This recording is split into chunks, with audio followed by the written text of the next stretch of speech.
What's up, everybody? Good afternoon.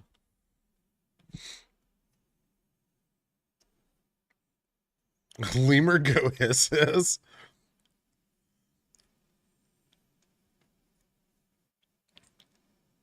How bearish are we going to be today? I don't know. It depends.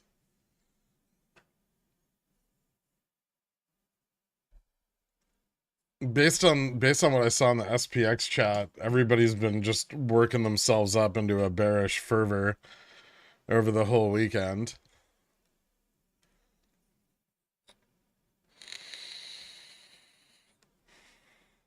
Hey, Jen. It's getting ridiculous. It's starting to sound like super stock. Everyone needs to relax. He's 600 end of week then. I don't know about that, but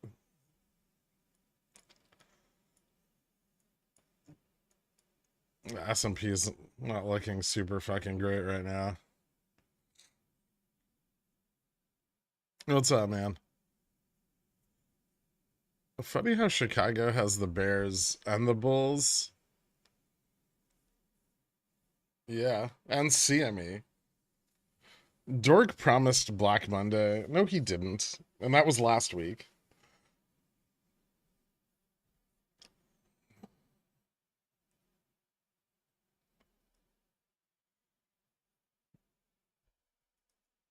Yeah, on CBOE. What's up, Bellotti? Batman. How's everyone doing?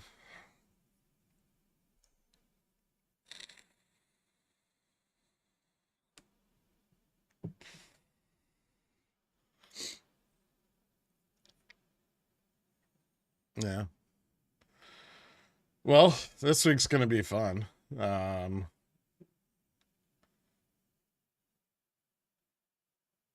Where to start?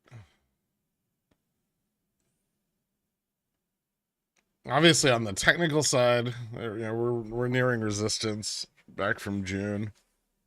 Um, did you hold away successfully this weekend? I'm going to work soon, so meh. Yeah, pretty successfully. Well, sort of, but not really. I tried. I had to resubscribe on my XX because Apple charges an extra $6. Yeah, they do. You can just subscribe on YouTube's website directly and not have to deal with the Apple fee.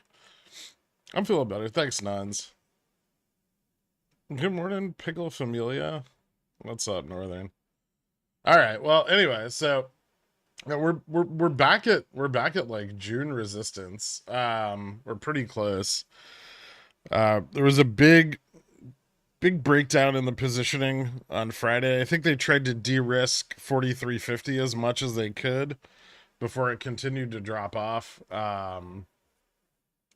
into the end of the day. That was, I don't know if you guys were there, but there was basically like a big, they pumped the shit out of the market like right before the end of the day, and then it collapsed.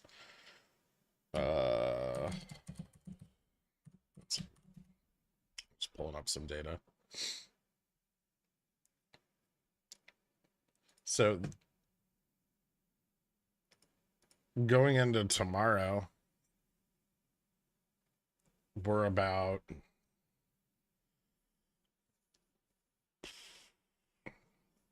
$90 below delta neutral right now. We're pretty close to crossing charm neutral, and I think the most important thing here might be that we're only about $100 away from the JPM long puts that are part of the JPM collar. That's here, and then down at like, I think the sold calls are at like 35.50, or sold puts are at 35.50 or something. Um, I mean, obviously, bears are going to want to come in and push down for that. Probably as quickly as they can before charm starts to decay on the position. Um, So I would expect that if we're going to get a bear push, it'll be pretty early in this week. They're gonna try to break through 4350, and then 4250 is the next really important resistance. If they get it below the JPM long puts by, let's say, like Wednesday, the downside effect of these is enormous. It will also mean that when JPM rolls the collar for the first time in quite a long time, they would be rolling the collar down. Um, yeah, that hasn't happened in a very, very long. Even at our current spot, the JPM collar would roll down. I think 5%. Yeah, it puts it right around gamma neutral. I guess technically they could roll it anywhere between gamma neutral and 44.25 technically, but probably closer to gamma neutral. And what that does is that, I mean, that fundamentally changes the range in which we trade, probably for the next quarter, right? So once the JPM collar starts rolling down,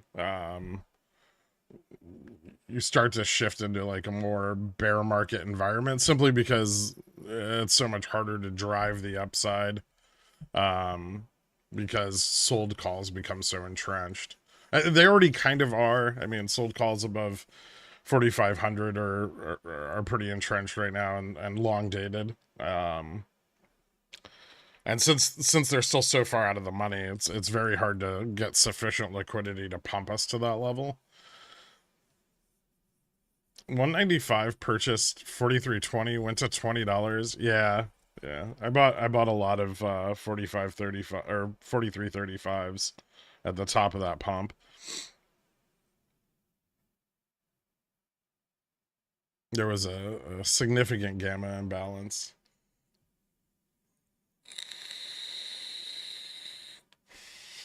Yeah, I would say that all of the bearishness still seems pretty on target. And when you really think about it, since the Fed meeting, we haven't realized that much downside. I mean, most of it came directly after the Fed meeting last week. And then, here, yeah, we've fallen off a little bit lower lows, but this isn't too crazy, right? Um, so the biggest move was still here. We definitely have still more downside that we can realize. But the bulls just keep retreating. They're still fighting back. They're definitely still trying to stabilize like correlation and keep VIX from spiking.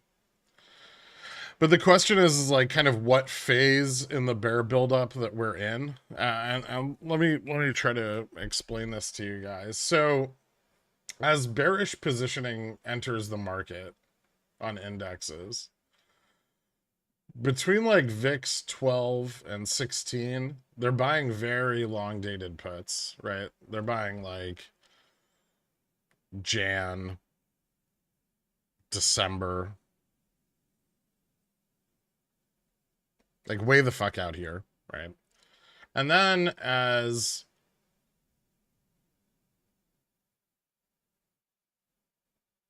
VIX starts to move like above 16 and puts start to get more expensive, they start buying within the VIX auction window. And generally this period of time doesn't last long. It gets very bearish very quickly, right? Between like VIX 16 to 25. These moves tend to be far more rapid than these initial ones, right? Now they're driving fear in the market, right? They're already positioned long term. And so by buying more in the auction window, they start to drive VIX up and they start to scare participants, and volatility is increasing, right? And then everyone wonders why they don't leverage up the gamma the way the call positions do. It's because they don't want to do that until the very end. And that's, when VIX is like 25 plus, long dated puts are too expensive. Other people are like active selling and fear in the market is already high. And then they'll start to leverage gamma, right? And that's when you'll start to see like institutions move into like 0 to 1 DTE puts. And this is where you get your biggest downside moves. And right now we're kind of here. They're starting to get a lot of, they're starting to pick up a lot of put OI in the auction window, but it's not sold anymore, right?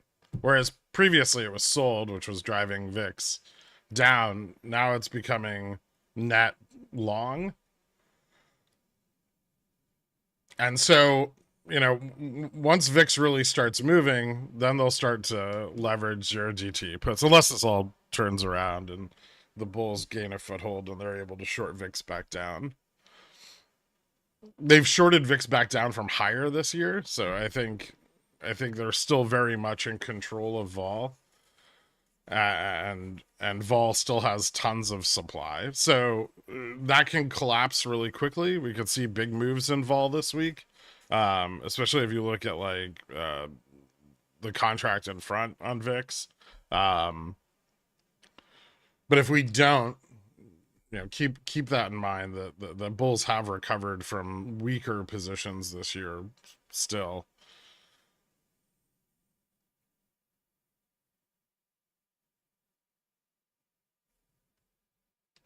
So basically, bears build Vega, Delta, then Gamma in that order.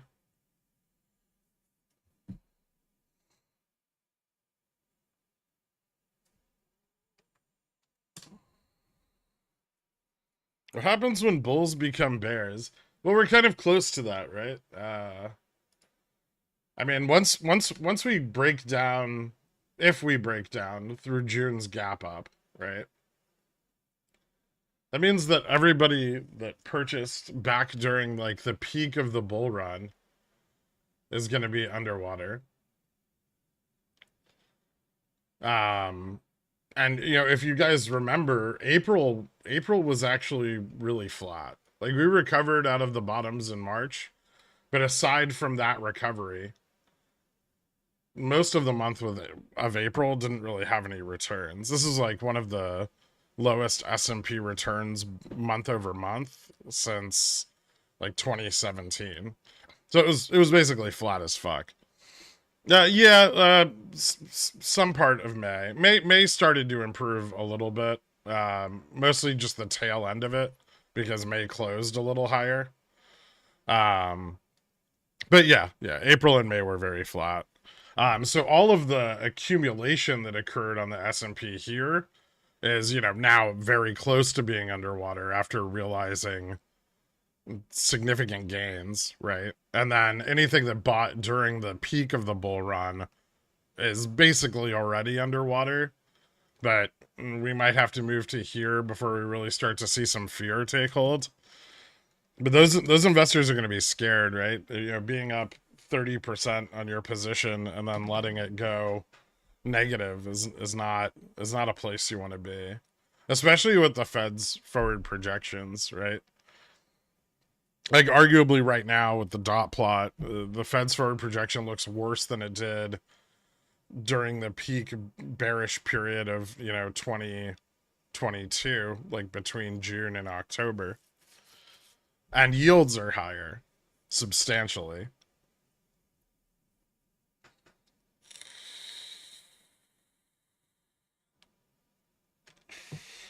If we cross the JPM puts by Wednesday, is it realistic to see 4150 before the end of the week? I think that'll depend when JPM picks up the puts. So the last time we crossed the put side of the JPM collar was back in October of 22. And we crossed it about here, right? And they picked up their puts and rolled their position before the end of the quarter. So by the third, they'd rolled off, we bounced, and then, we double bottomed before recovering. So they had a lot more, like the puts had a lot more theta on them in October of 2022, right? Because they were for December. So they're not going to have the same amount of theta this time, right?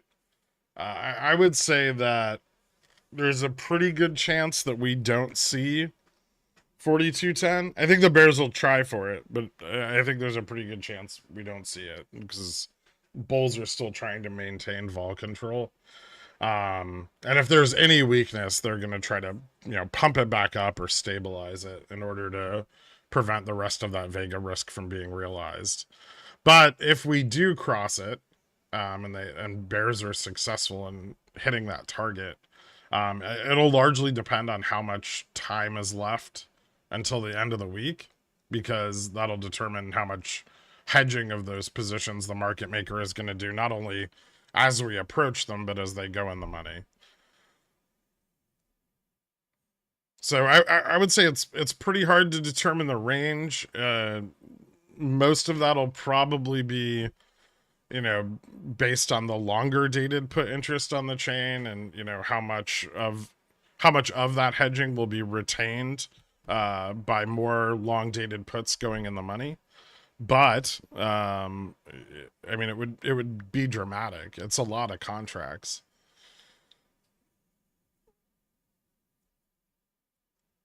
It's like almost 40,000 contracts.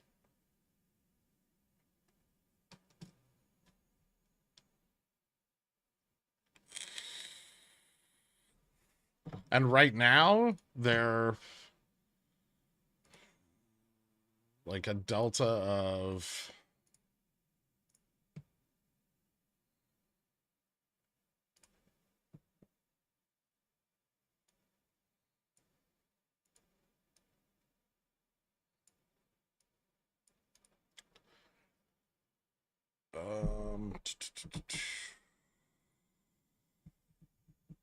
they're 0.15 currently.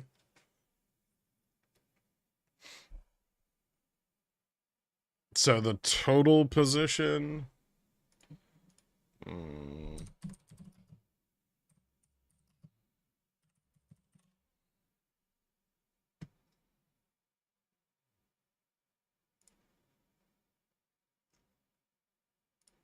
me 1 second.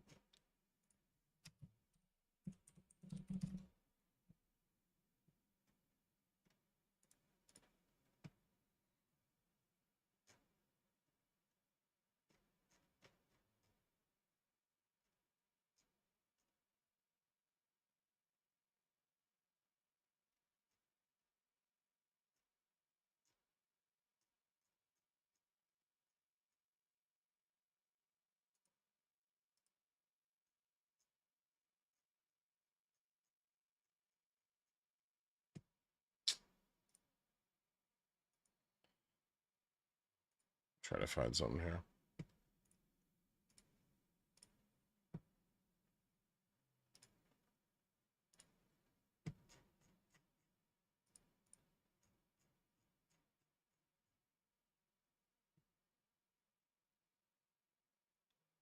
Well, at that strike, there's about 51,000 open put contracts.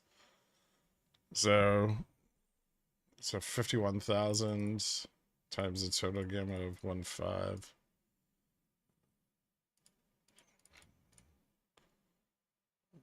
Or delta. So right now it's like 765,000 delta. And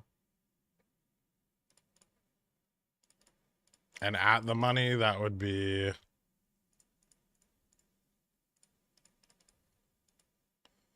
$2.5 million. So it'd be pretty significant.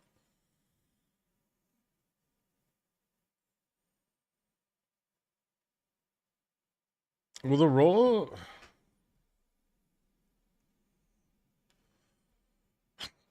result in deleveraging? A push up as it sells off followed by massive downs as they buy puts. Yeah, that very well could happen. And depending on how they position the collar, that may have more or less of an effect on spot, depending on how wide it is. Greek is the Russian export diesel oil ban. Good for inflation. No, and we're moving into like one of the highest demand seasons for diesel as well. Like as we get ready for the holidays and consumer goods or inventories are being stacked up. So it's pretty bad. If we cross the JPM puts by Wednesday, is it realistic to see 4140? Okay, that's it. It just feels like a little pop to the upside off 4270, 4300. Seems logical. I don't disagree with that. I mean they keep retreating, right? And so, they're rolling bearish positioning now down to the 4300 level, 4250, 4200 levels, right? That's where, they're going to try to stabilize. So every time they pull back that Vega risk and try to restabilize at a lower level, though, they're kind of compounding the amount of risk they have. Right. And there's still risk, a lot of risk that's underwater. And that's their biggest problem, is that the market maker is going longer and longer and longer Vega. 1 second.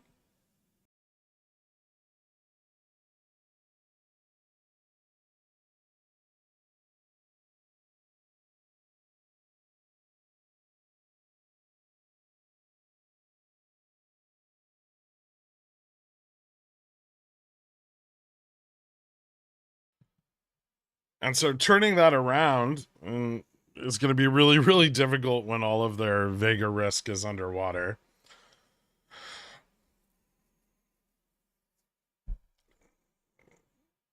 At what point do you decide to cut the upside hedge? I either overhold the hedge, or when I sell it, the market starts to go up. I mean, sometimes you just lose money on it, right?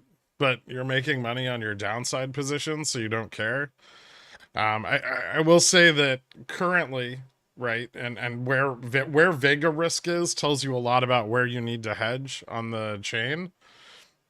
And we're not really in a position where we need to hedge super close to the money, right? I mean, if you have a little bit of theta, you could probably hedge like 4350, or even like, if you want to be closer, like 4325.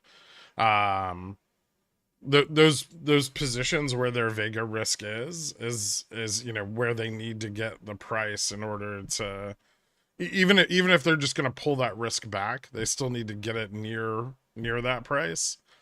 So you can probably hedge, in between wherever spot is and the Vega risks. You don't spend a lot of money on your hedge, but you're still covered in case there's a crazy bounce.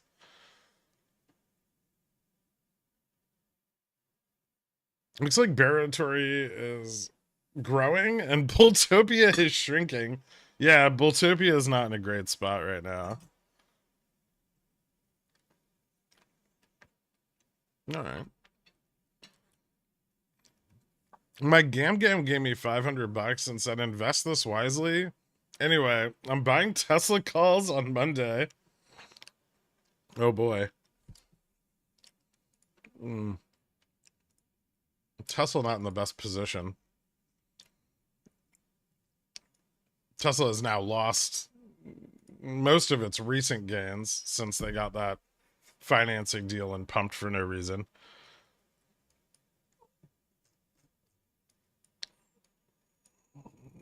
Past 240, it's pretty smooth sailing back to like the top of the long-term trend, which puts us around like 225 to 200.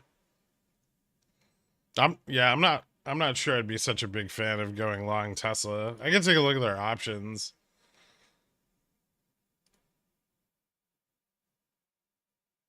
Yeah.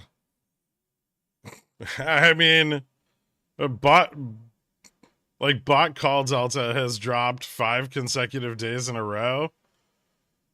and is now the most negative it's been since, no, August. Close, yeah, peak of August. It's not quite as bad as it was in 2022, but it's close.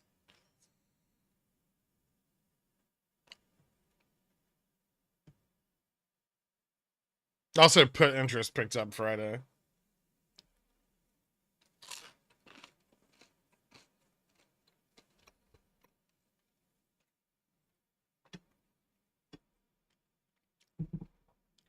When would you consider selling long-term in the money CCs on your stocks?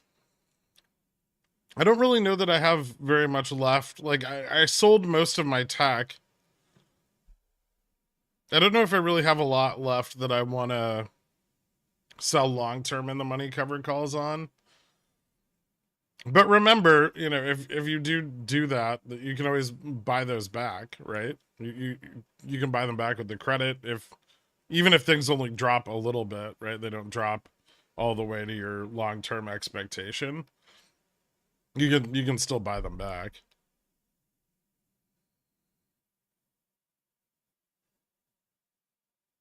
Or if you're still uncertain, you know, you could sell out of the money cover calls with some theta and then roll them into the money as things get progressively worse and kind of just walk them down with the price. At what point do you decide to cut the upside hedge? Okay. Looks like Baratoria is growing. Bultopia is shrinking. Pimento down? Not really.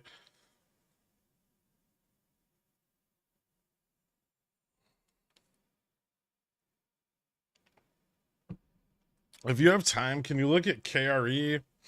Seems like below 40 is all puts. They're probably all sold. I don't think I pull the data for it. No, I don't, because I don't care about regional bank ETFs. Why wouldn't you just short the banks in the ETF? Like, if one of them fails, they're all going to tank.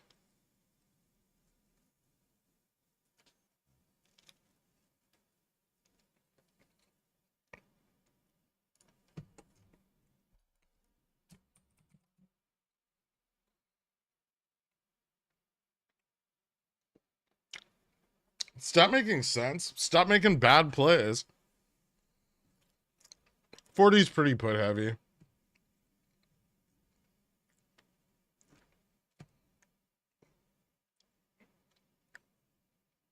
But they look sold. 40 and 42 look to be... maybe the 42s are not, but the 40s probably are. There's almost no call interest on the chain. Not until, like, higher than 42.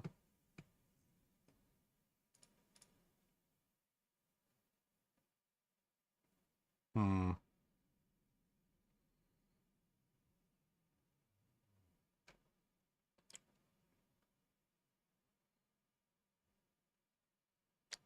I mean, it looks bearish. I don't know how much lower than 40 it would go, though. That doesn't seem like a huge win.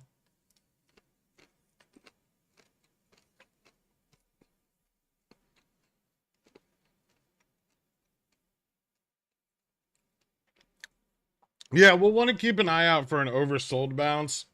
Given the fall off on Friday, I don't think we need to worry about it tomorrow, but Tuesday, well, we might have to start worrying about an oversold bounce towards the end of the day tomorrow, or Tuesday, Wednesday, if we don't just tank through 4,300, which could very well happen when futures opens. Stewie, welcome to Dillionaire. Thank you so much, man. Hit me up on the Discord. I'll get you added after the stream, dude.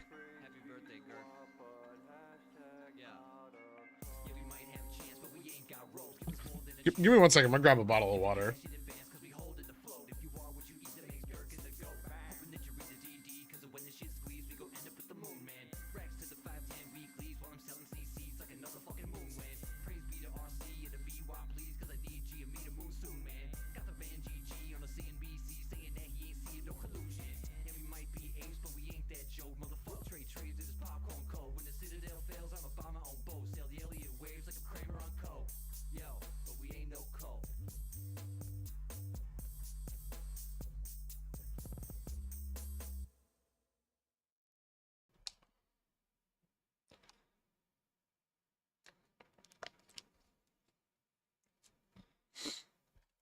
You were interested in shorting USB a while back. Is that still up on your list? I mean, I keep an eye on it. I don't think it's really done anything very interesting lately.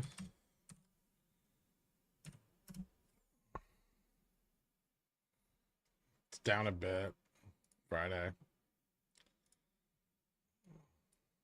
Yeah, it kind of slowed down into the end here, but then the last 2 days it fell off really hard.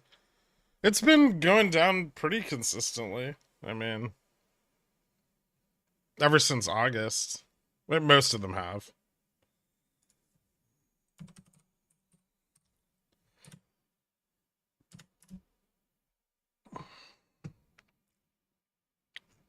I'm getting ready to maybe buy Schwab again if it gets back into the $40 range. But I'll probably do a write up on that if I'm going to buy back into it, since conditions have changed so much.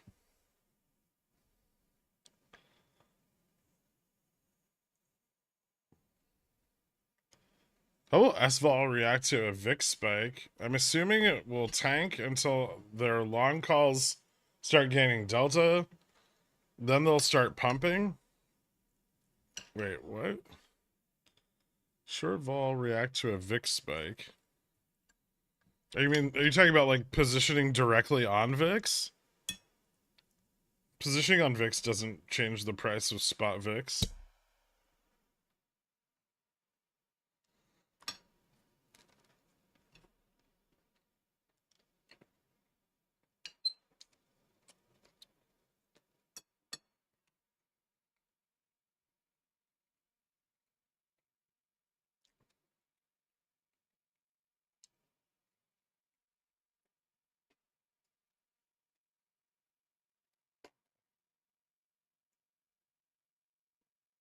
Why is it? Yeah, but poopy pants. Why is it that it's like financial advisors' first instinct to short an ETF where you have like balanced returns instead of the components of that ETF?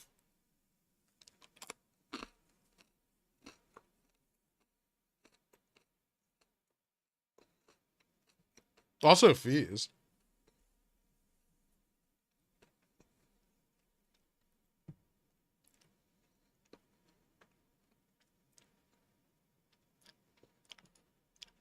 I'm talking about the ETF SVOL. What? I mean, I would assume that it'll run. Why SVOL? Like, what's the benefit of SVOL over any of the other like short VIX ETFs? They're all the same, right?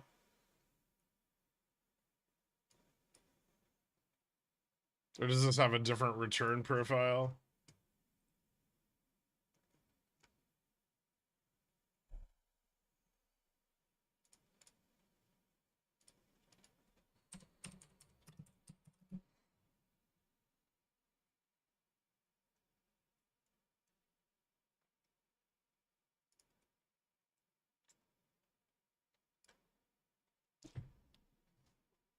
One-fifth to three-tenths, the inverse of the performance of CBOE's VIX short-term futures index, while also seeking to mitigate extreme volatility.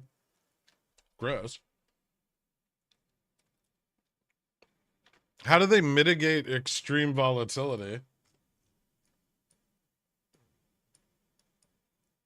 So it's just like a way of playing VIX, but not making a lot of money if something crazy happens. I hate making a lot of money too. It's the worst.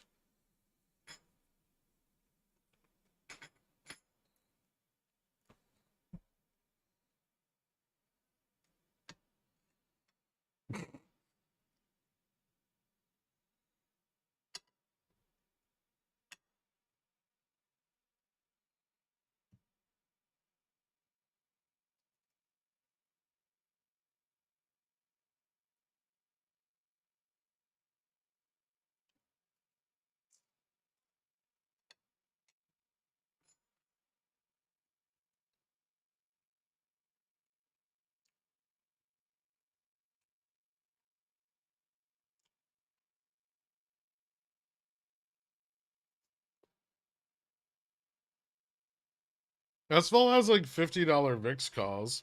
So does VIX.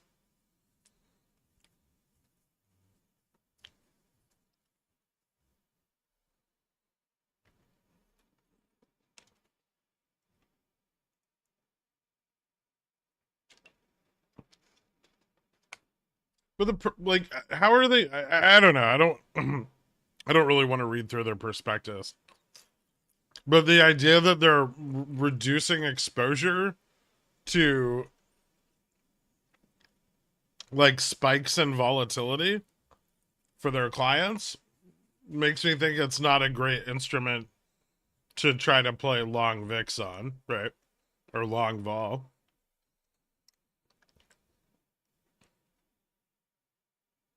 Like I could dig through their prospectus. I just don't really care that much.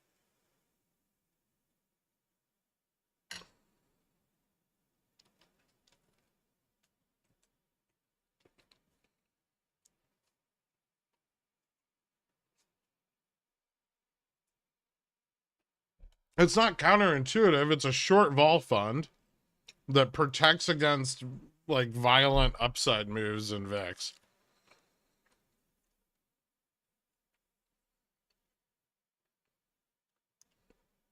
By very obviously reducing overall returns.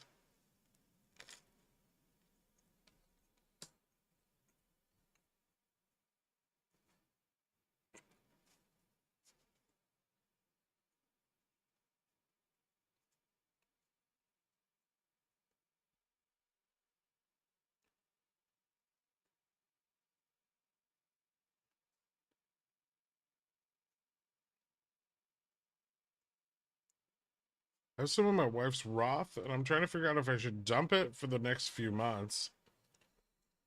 Ah, I see. Um,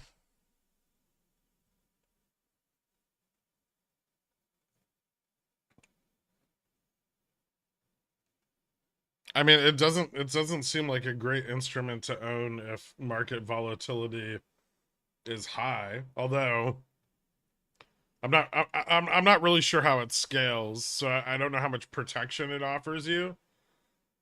And we're in a situation where we could get like one really big spike in VIX and then everything settles out, or we can move progressively into a higher and higher vol environment, in which case this would be very, very bad. In the long term, I mean, volatility is mean reverting, so it would really depend on our entry price.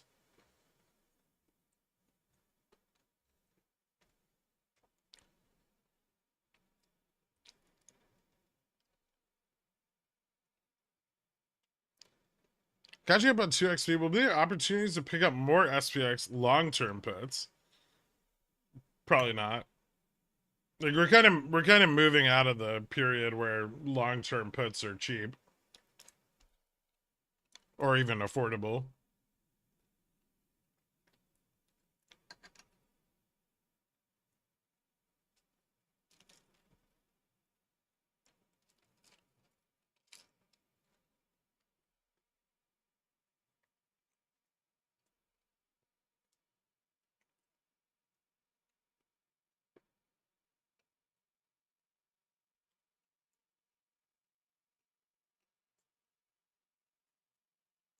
But if we get a capitulation rally and bulls short VIX back down to like 14 or 15, that could be an opportunity.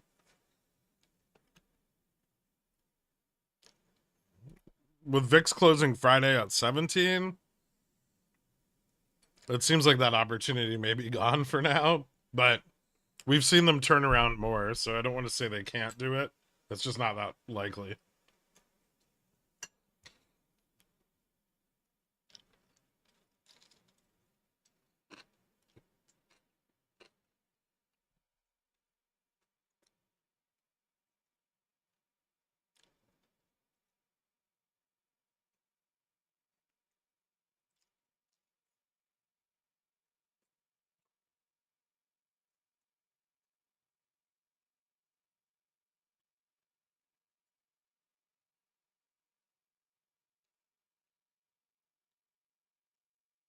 What would you consider short-term put ranges?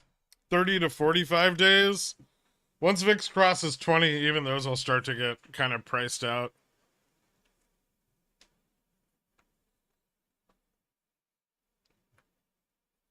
But at least there you get some delta and a little bit of Vega exposure.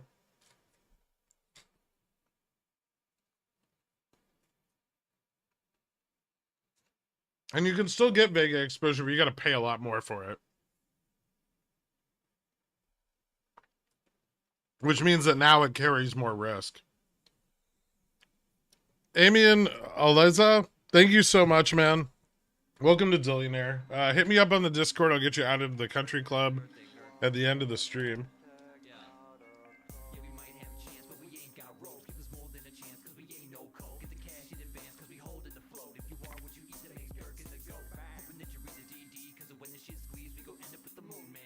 Thoughts on Fubo CSPs?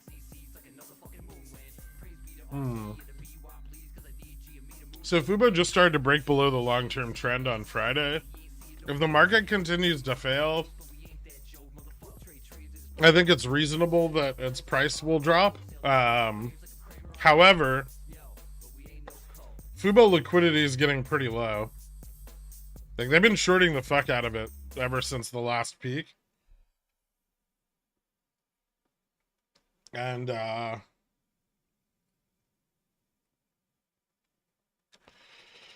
that might have an effect as we move into the ETF FTD period. So keep that in mind. It's getting rebounds. Mikey, thank you so much, man.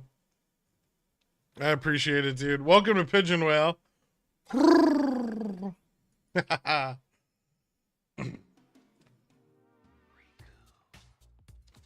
Another person ready to shit on the pores. Congratulations, man.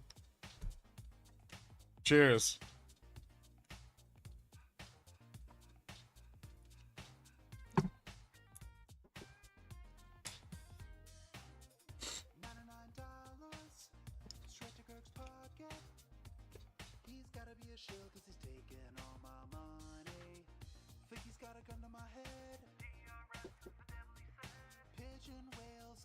Who the hell is... Read him, other pigeon whales. 1 second.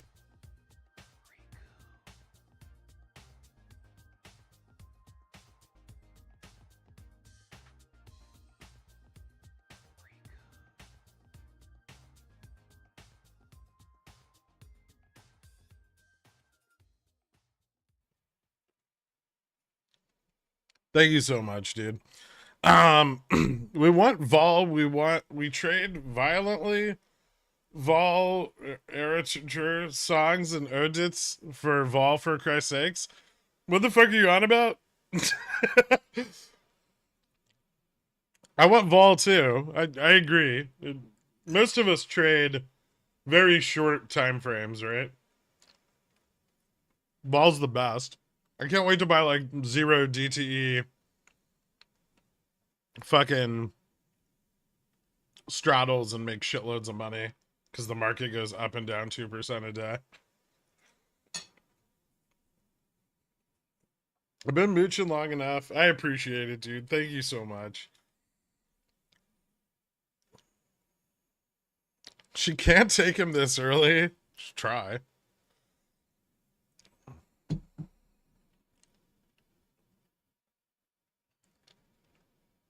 Imagine having enough money to be a pigeon whale. Not all of the pigeon whales have a lot of money. They're just not responsible with their money. I'm kidding. Look at Cobra, though. I mean, he's just been rolling pigeon whale across credit cards for the last 8 months.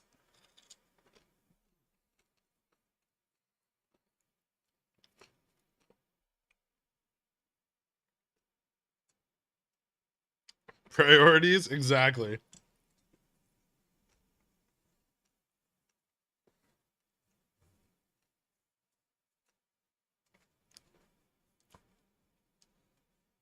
What is pigeon whale a month? I don't remember. It's like whatever the maximum amount YouTube allows you to charge for membership is. 100? There you go. Dillionaire is still 25, right?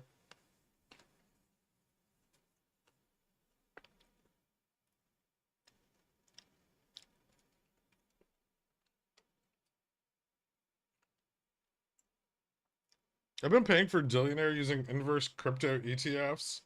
It just keeps getting cheaper.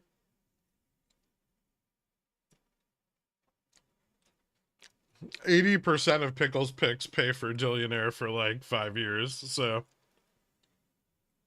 I don't think it's overpriced.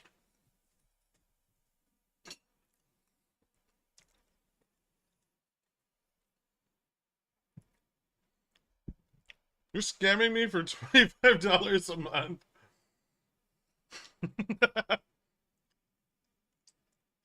That guy who DM'd you isn't me. I'm sorry to tell you, Bookie Maker. Yeah, but so Fubo's getting a little bit illiquid. Watch the ETF FTD period. Watch for any bear rallies on R2K. That's really what you want to pay attention to. I'm actually considering picking up like 250 calls on Fubo, depending on how cheap they are, for like a month out, just in case the market doesn't crash and R2K gets a run and it bounces. But I'll make that decision tomorrow, depending on if it fails 223 or not.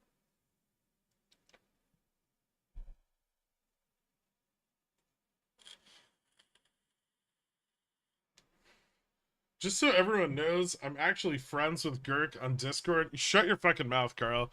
If people find that out, they're gonna friend request me again.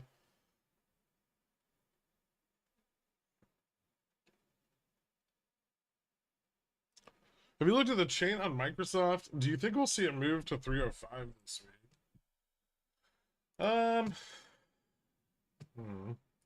That's a pretty big fucking move, don't you think?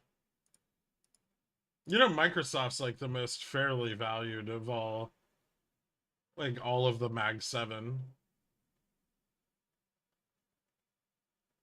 And so far, it's gotten battered the least because of it. Well, except for Meta.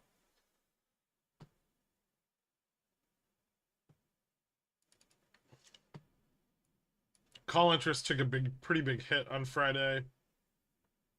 Microsoft's a very mature company, though, so it's not always...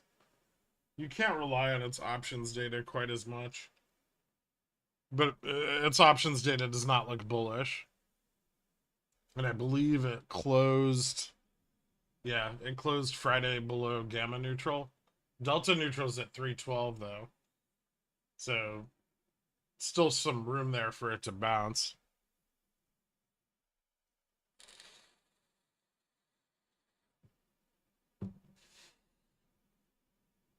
Discord won't even let me DM Girk? Wait, really? I don't believe that.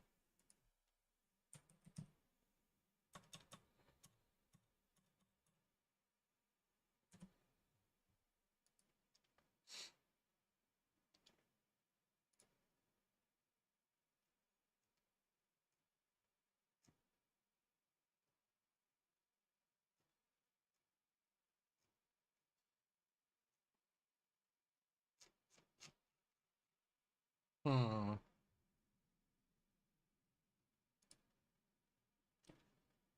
It says we don't share any servers. Did you leave the... Did you leave the server?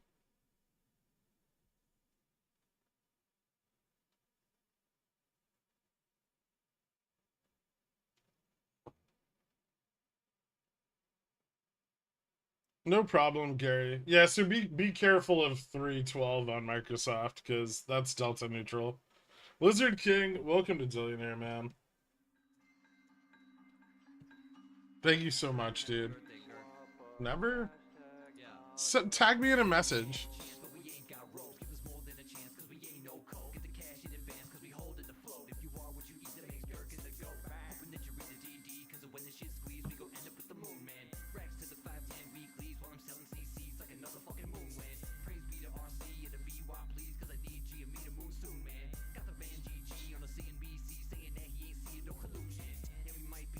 Are you DMing a scammer? I think you might be.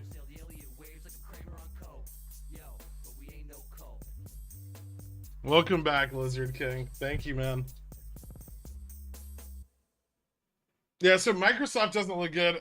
I will tell everybody something. I'm not going to tell you how until later tonight, but I'm going to short Meta.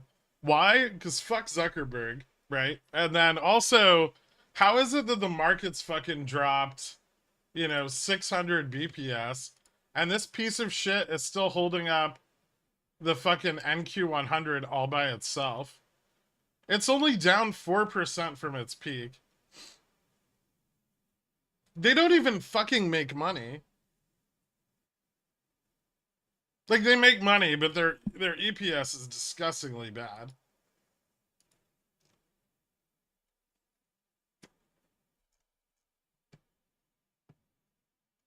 Fuck this shit, right? Zuck's a lizard man? Yeah, yeah, yeah.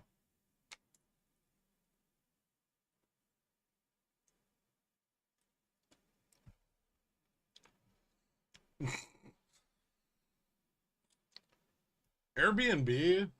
They look like shit this week. Let's see.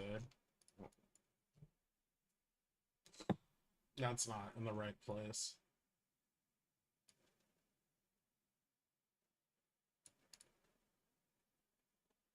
I mean, same targets as before. It got added to the the same target as the entry back here.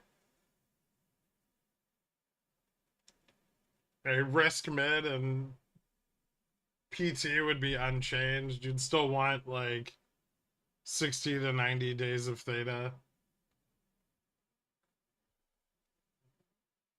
It seems the same. I mean, you guys got the chart for this already, right?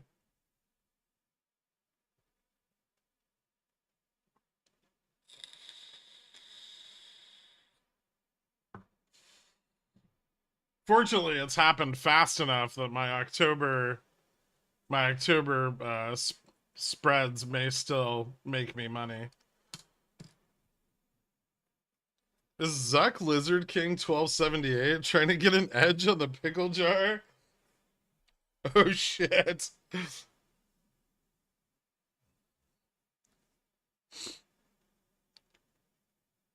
Win downs, where downs, why downs, and am I downs? Soon here, because everything sucks, and maybe. Kansas is slapping Airbnb with legal wet tuna. Who the fuck cares about the Airbnb market in Kansas? It's not like everyone wants to go to Kansas to hang out. Losing like New York City, San Diego, San Francisco, those seem like a way bigger kick in the nuts than the Missouri housing market.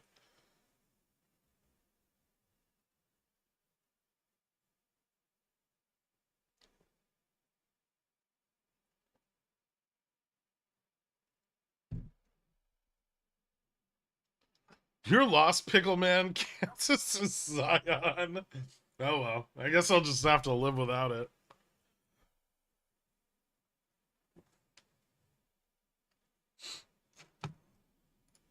Anyway, so yeah, I think we can keep moving down at least from the momentum on Friday, and then I'll be looking into like end of day Monday, Tuesday.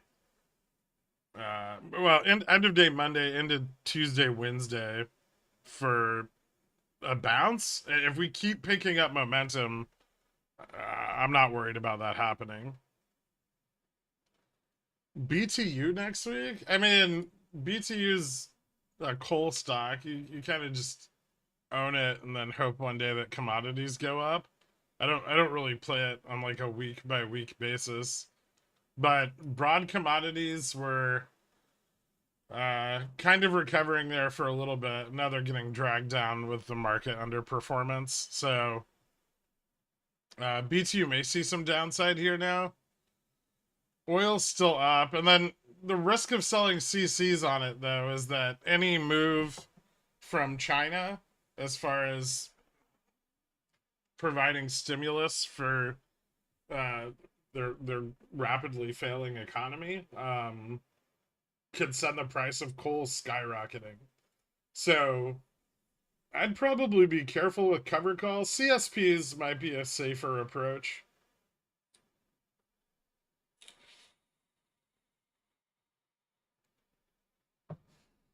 Any reason for it to drop? I mean, it's still like has some index exposure.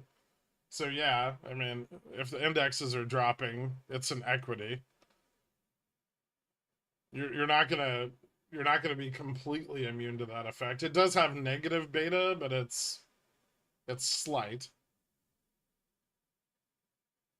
How long out would you buy to short meta? I'm thinking Jan, but I'm not sure yet. I'll write more about it as I formulate a more definitive plan.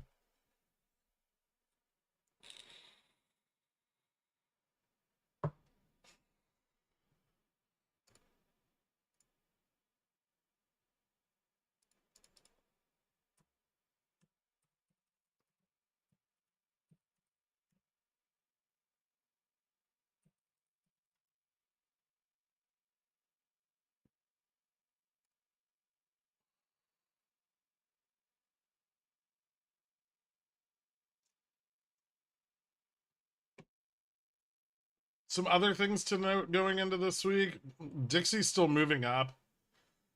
Yields have crossed their October high fairly significantly. I believe the 10-year is at the highest level since 2007. Sorry.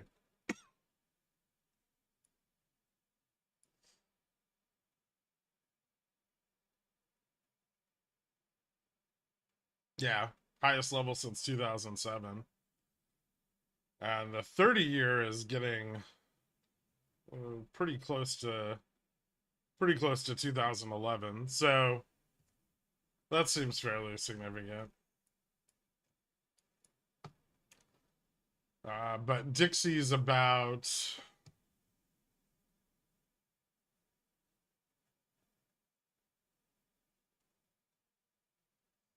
let's see,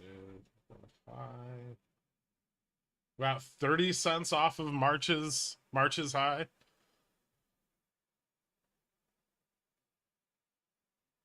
And I think after that we're really going to start to see very obvious effects of the credit crunch, right?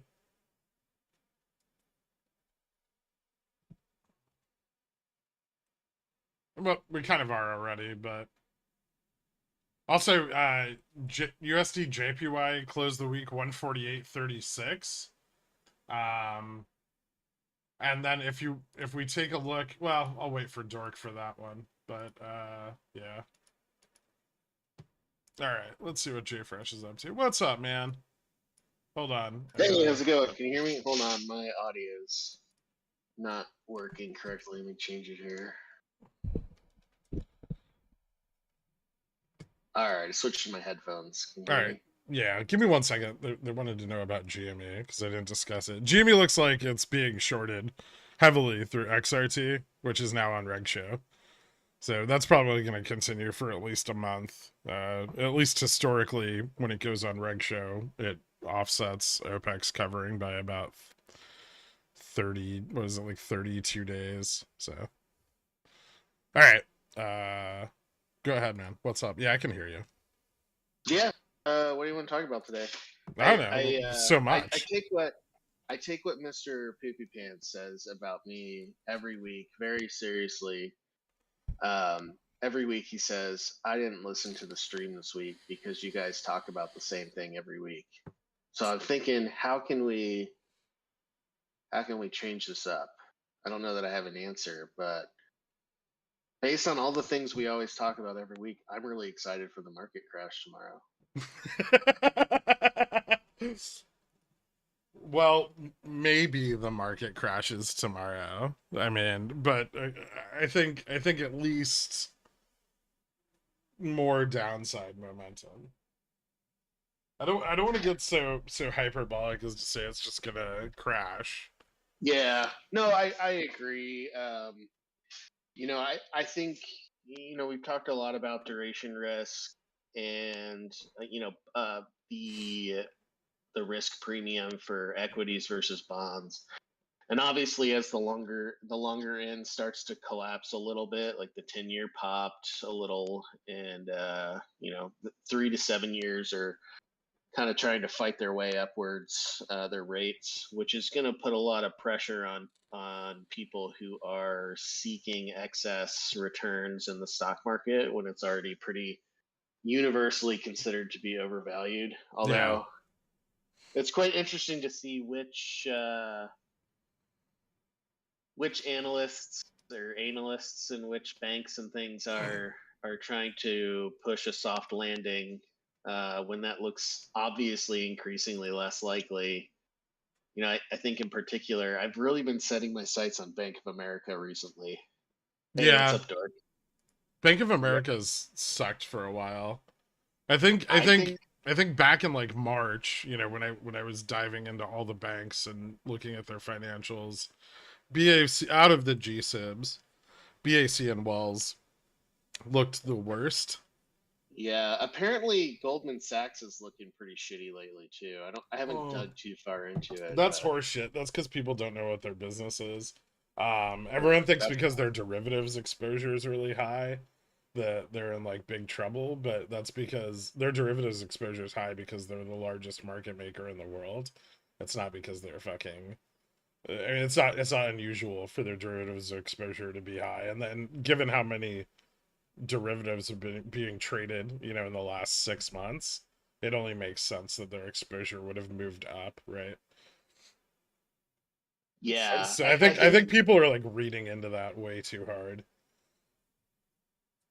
that I might be. think Like I said, I haven't really dug too far into it, other than people are saying they don't think they're doing well. But what I don't know. To me, Goldman Sachs is just kind of like this. They're just sort of like the old school OG King of the Hill, and they just kind of sit on that. Goldman's always going to be shady. I mean, I think we can just kind of agree on that. But I think that I mean, like I've dug into B of A's balance sheets a bit, and yeah, they've been really getting into market stuff over the past 5 years, and um, you know, I think that most banks these days, especially the GSIBs, I mean, when you're chasing yield as someone that big, I mean, the only way you really can get it is by being a prime lender, to the market and making the market. So it only makes sense. Plus, I think Brian Moynihan is a lizard. So yeah, The lizard talk has always been really funny to me until I stumbled across a subreddit called R Reptilians. And there's a large contingent of people, at least in this country, that believe that there are actually lizard people out there. It's See, this not, is the kind of fresh content that this stream really needs. We yeah, haven't discussed this at all. yeah, and they have a lot of very grainy, in the age of 4K home security cameras, they have a lot of very grainy footage that shows these lizard people, um, and sometimes things like CNBC, uh, like journalists having extra teeth. There's signs. There's signs everywhere, and I think it's Holy I think shit! it's I think it's really compelling. And I think if Could the could market's crashing, it's because the lizard people are trying to hide their existence. could see, I just get here's the hardcore thing. red pilled? So Girk is trying to divert attention away from this because I've actually counted his teeth on stream, and I thought I counted one extra tooth. Oh So there may No, shit, or may not he's be some now reason there. centaurs have the same number of teeth as humans. that's true. Well, Girk may be a reptile centaur. I don't even know what that would be. I don't think those two things could exist. That doesn't even make sense. Would that make me like a dragon? At least like the centaur is two mammals put together, right? You could imagine that if humans had sex with enough horses throughout history, eventually they might get very, very lucky and create a centaur. But I don't see how you could do that, how you could jump that chasm between reptile and mammal. That seems a bridge too far. To confirm Gork isn't a reptar, we need to Reptar. we need to get his blood temperature. I think that's the only way to prove it can. Blood temperature, yeah, that would be a good test. Yeah. Fuck. Here's $1 million idea. Wait, what if lizard people are related to dinosaurs and they're endothermic? I don't know. I feel like the whole like dinosaur That's how they all survived COVID, man. Dinosaurs are like the biggest sham ever to be pushed, right? I mean, like when we were kids, we all had, images of what dinosaurs looked like. And then like 2 years ago, they're just like, JK, they all had feathers and looked like huge, masked, monstrous chickens. It's like, what? Yeah, they're just chickens. making it up at this point. No, so actually, dinosaur fossils were placed there by the devil to try to distract us from our godly activities. Actually, you're both wrong. They're the bones of fallen angels. That's I know this because I heard a minister on TikTok saying that those were angel bones. Was this minister? Did this minister adhere to the beliefs of muscular Christianity and Bitcoin? That's a thing. Anyway. Yeah, I know.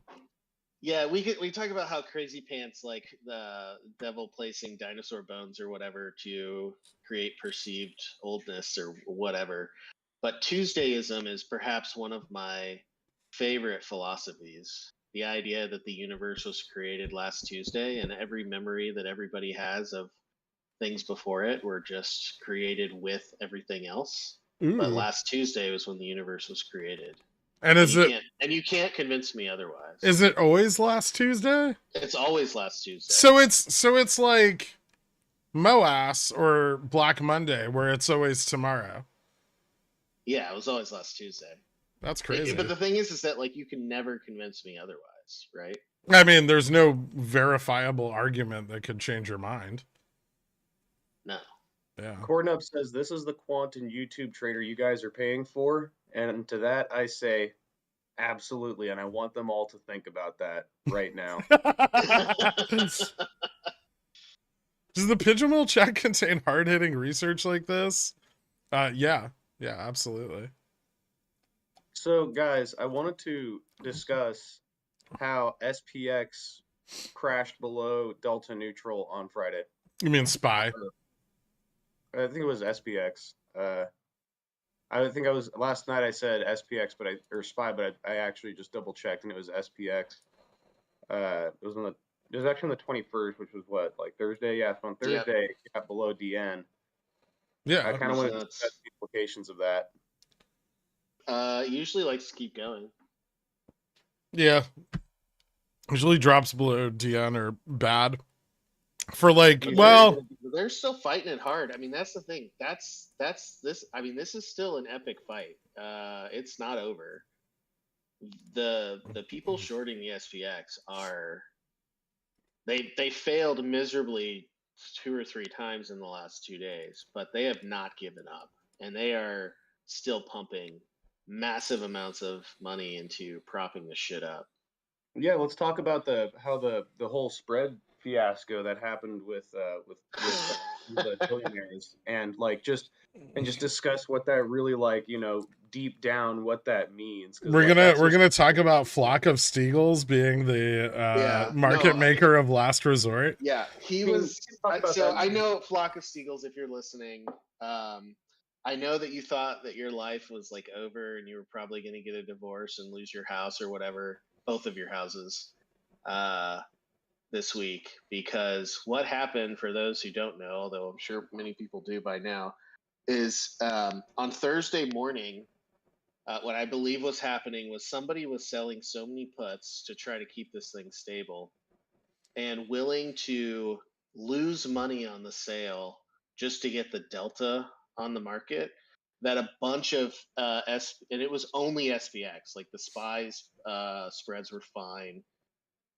The SPX options chain, a bunch of the strikes, especially for like October and stuff, went bidless. They went to zero.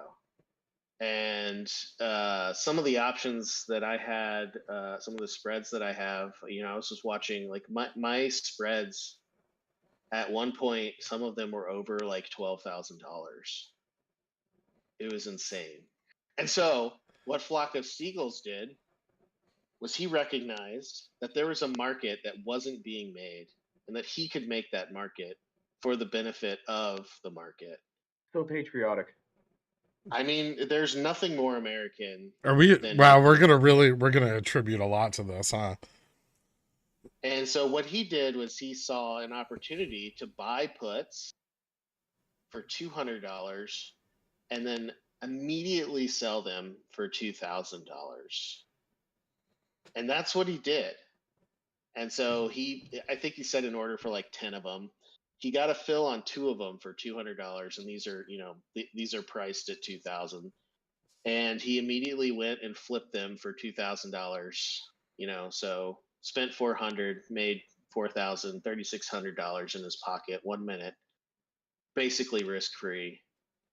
Perfect, right? I mean, Yeah. He made a beautiful market. It was arbitrage. It was beautiful arbitrage too. It was amazing. He was And for a moment. Immaculate arbitrage, if you will.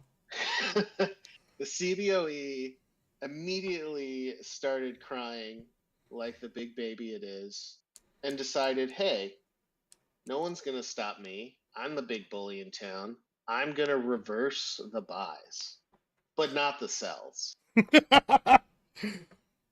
I'm going to reverse the trade that screwed me, but not the ones that will screw you, right? And so what they did was they reversed only the buys. So what he was left with at the end of that beautiful arbitrage was he had naked shorted 2 puts for $2,000 a piece. And then, as we all know, the rest of the day, the market proceeded to take a massive shit. And so he was sitting on like well over $10,000 in unrealized losses. In a cash account, by the way. This is all in a cash account that is incapable of selling. Yeah. Not only does it not have the balance to sell an option if it were a margin account on the SPX, it can't sell naked options on the SPX or any options because there's no fucking margin. Yep. Yeah. So, crime? I'll let the reader decide. I don't know. If I were him, I would call the OCC and demand my licensure. Honestly, like I made the market for you guys. I provided liquidity when no one else would. Make me a market maker and give me level 3 data. I think he's saying at one point his unrealized losses were like well exceeded $100,000 or something like that. and at that point, I think it became apparent enough with TDA that it was now their problem and not just his problem. Yeah, because that magically got fixed, and so they basically just netted out or canceled out all of it, and so he ended up where he started. I think he should still file a complaint and demand his $3,600, because you do not, in the United States of America, you do not take money from a market maker ever. It's true. Well, Stiegels is a goddamn hero. Sometimes we do, but so I just want to discuss. So I love the story. Flock of Stiegels, I think you played a beautiful arbitrage, and I'm sorry that you got fucked over. But I want to discuss now the implications of that, like where not only was like, it's not just that Flock of Seagulls got fucked. That's not like the headline of the story here. It's that the bid got wiped out of several contracts on the SPX. Like, yeah, it was the CBOE told Flock of Seagulls and TDA it was database issues or something like that. No, It was a Yeah, liquidity bullshit. Yeah, Yeah, it was a bullshit. liquidity issue. Yeah. Yeah, complete horseshit. It was The so market stupid. makers aren't going to make the market on the sold puts because the market makers are long Vega.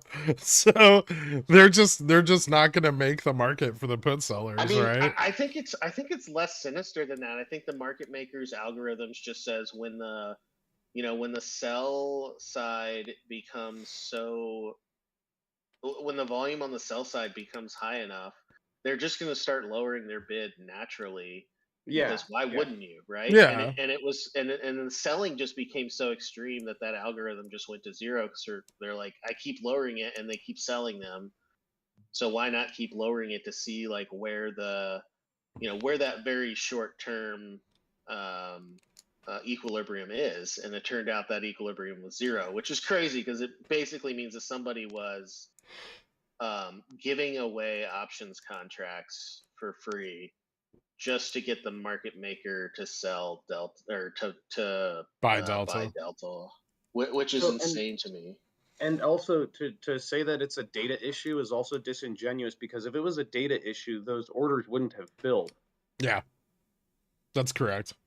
but they filled. So that's not a data issue. That is a bona fide, like, because I mean these brokers and and Oprah and all these guys have a fiduciary duty to provide the national best bid offer, and it's like, so they were showing the NBBO. It was really, that was it, and he got filled, and then yeah, Okay. the There's deal there's was no banned. there's no NBBO on the options exchange, but yes, they are supposed to provide liquidity in a similar fashion, but it's not the same as a stock.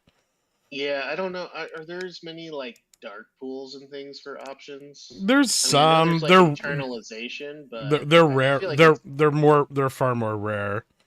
yeah. But I feel like it's there are options dark pools. Usually they're just used by MMs in order to like net off negative arbitrage, right? Where they've lost money.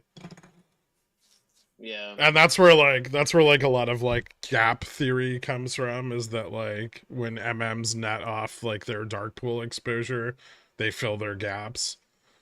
Yeah. Well, yeah, I mean, not to get too in the weeds with the quant stuff, but essentially, if you're trying to hedge a portfolio of options, you can delta hedge it pretty trivially as long as there's no strong discontinuities in price. So any gap is a lossy event for someone who's hedging a large options portfolio, and so it's in their best interest to return to that gap to restore their delta hedge, that the drift in their delta hedge. So I mean, and there's also, it's just a lot of gaps also just fill because of volatility, and eventually gaps just get filled, right?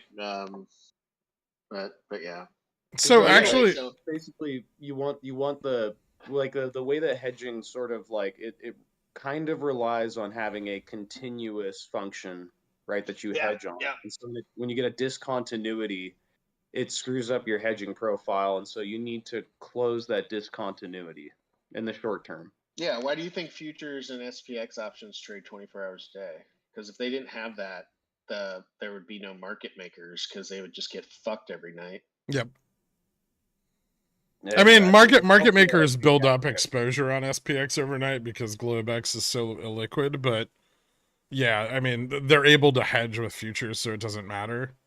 But you're correct. Yeah, those markets have to trade all the time. But I think what's really interesting is that they did all this. They basically, made the market go bidless, and they still lost.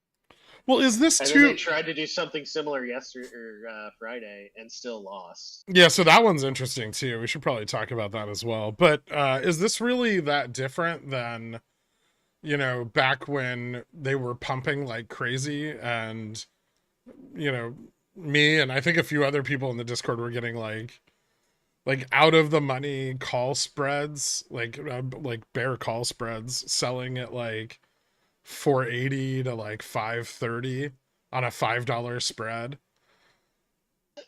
No, I mean, it's a similar idea, right? Yeah, except Uh, now it's not the Bulls. It's well, it's still the Bulls, but on the other side. Right. It's the bulls are doing both, right? They're pumping calls and they're selling puts, and so yeah, you're gonna get weird shit like that if they if they start pumping a particular strike that's out of the money on the call side. You can get that inversion, which is an easy arbitrage for spreads. Although a lot of brokers won't let you put that in. I tried that in Fidelity, and Fidelity was like, you can't put in more than $5 for credit on a $5 spread. I was like, fuck you, Fidelity. Yeah, Fidelity sucks How dare balls. you? How dare you take my arbitrage away from me? I mean, there were a few times where I saw those spreads fill at like 550 on $5 spreads. So the max loss on these, just so you guys understand, is $5. So if you get a 550 credit on a $5 spread, you've just gotten 50 free dollars. Yeah, it's called free money. Yeah. But they were blowing out the bot calls at the money so hard into the end of the day sometimes that the market maker just kept pricing them up over and over and over, and you ended up in a situation where like selling that call netted you more than the price of the hedge, like significantly more than the price of the hedge, and so you ended up with a net positive spread. Yeah, moral of the story is your broker doesn't want you to do arbitrage. Yeah. No, I mean the bigger moral. Some brokers don't stop that. Like IBKR wouldn't stop you. Somebody big is fighting for their life. Now, yeah. Explain to me why it's Bank of America. Because Brian Moynihan is a shill. Reptile shill. Reptile people. Yep. And we're right back where we started. We've gone 360. Friday we should probably talk about what happened. I'm still not entirely sure I fully triaged what happened on Friday. Well, I mean, I can tell you what me and Dork were watching, sort of, and what we saw is that the market maker was just about to go. How should I best describe that that point in time? The market maker was about to go shorter delta and longer vega very, very quickly. And in response to that, they pumped the fuck out of every single contract that they could over the course of, I don't know, like 7 seconds. And they created such a large gamma imbalance in order to drive the price up that the price ended up just snapping back to the level it was at previously. But they did keep it from dropping even lower than it would have. So I'm trying to think how would you describe it, Doric, that kind of like crossover event? It was I totally get what you're saying before Dork weighs in. So I get the down and then the up, right? That's what you just described. But then like the snap back down, that was unusual. Right? That was because the market maker hedged back to their. So after the bounce, the market maker was like, they moved up so fast, the market maker was still carrying all their exposure, right? And then we snapped back to where the market maker had already been previously hedged. So here's what I think here's what happened, I think. So basically what happened was the pumpers realized, or the pumper, who I don't know if it's multiple or one, but they realized. Yeah, okay. So Brian Moynihan realized that market maker was about to go long Vega, right? They realized this. And before the market maker went long Vega, they had to go and destroy Vega as hard as they feasibly could, so that the impact of the market maker going long Vega wouldn't really affect overall delta, right? So if you look at VIX during that time, you know, VIX tanked. It went from a high of 17 to a low of 1621, Yeah, it was roughly insane. 1620, and then at the top, right, VIX went back up to 1727, right? Yep.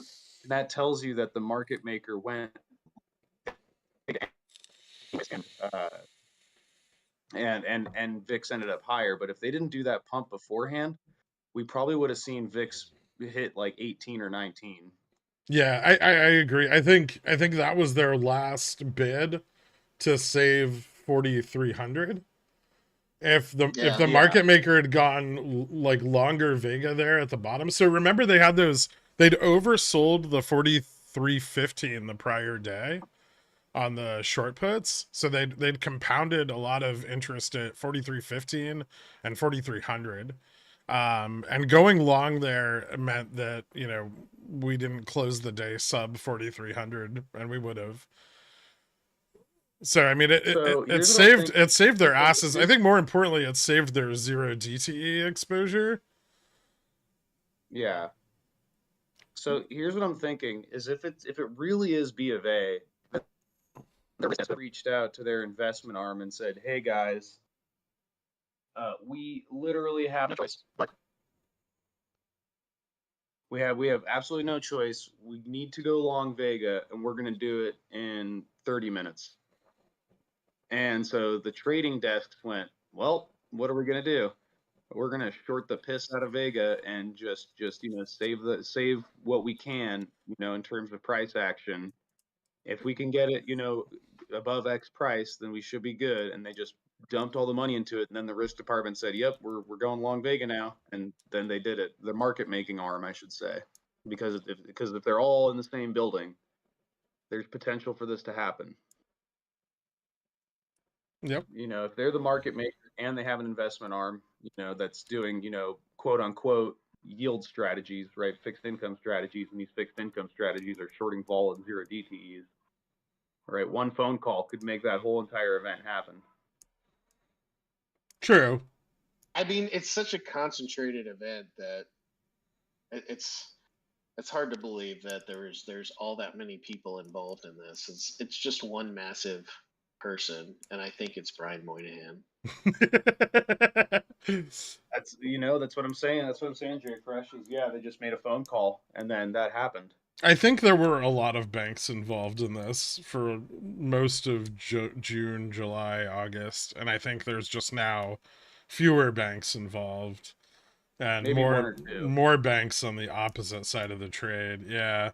I mean, so I know that they pumped so hard that the 43.30 contract at the money, the call, went up to 17.50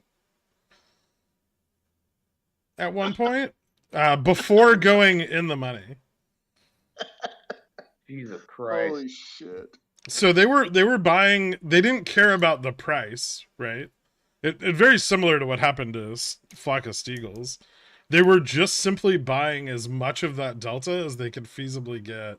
And the market maker, I mean, obviously took advantage of them by selling it to them at astronomically high prices to spot. But shorting the top of that was, as you know, shorting the top of that was fucking awesome.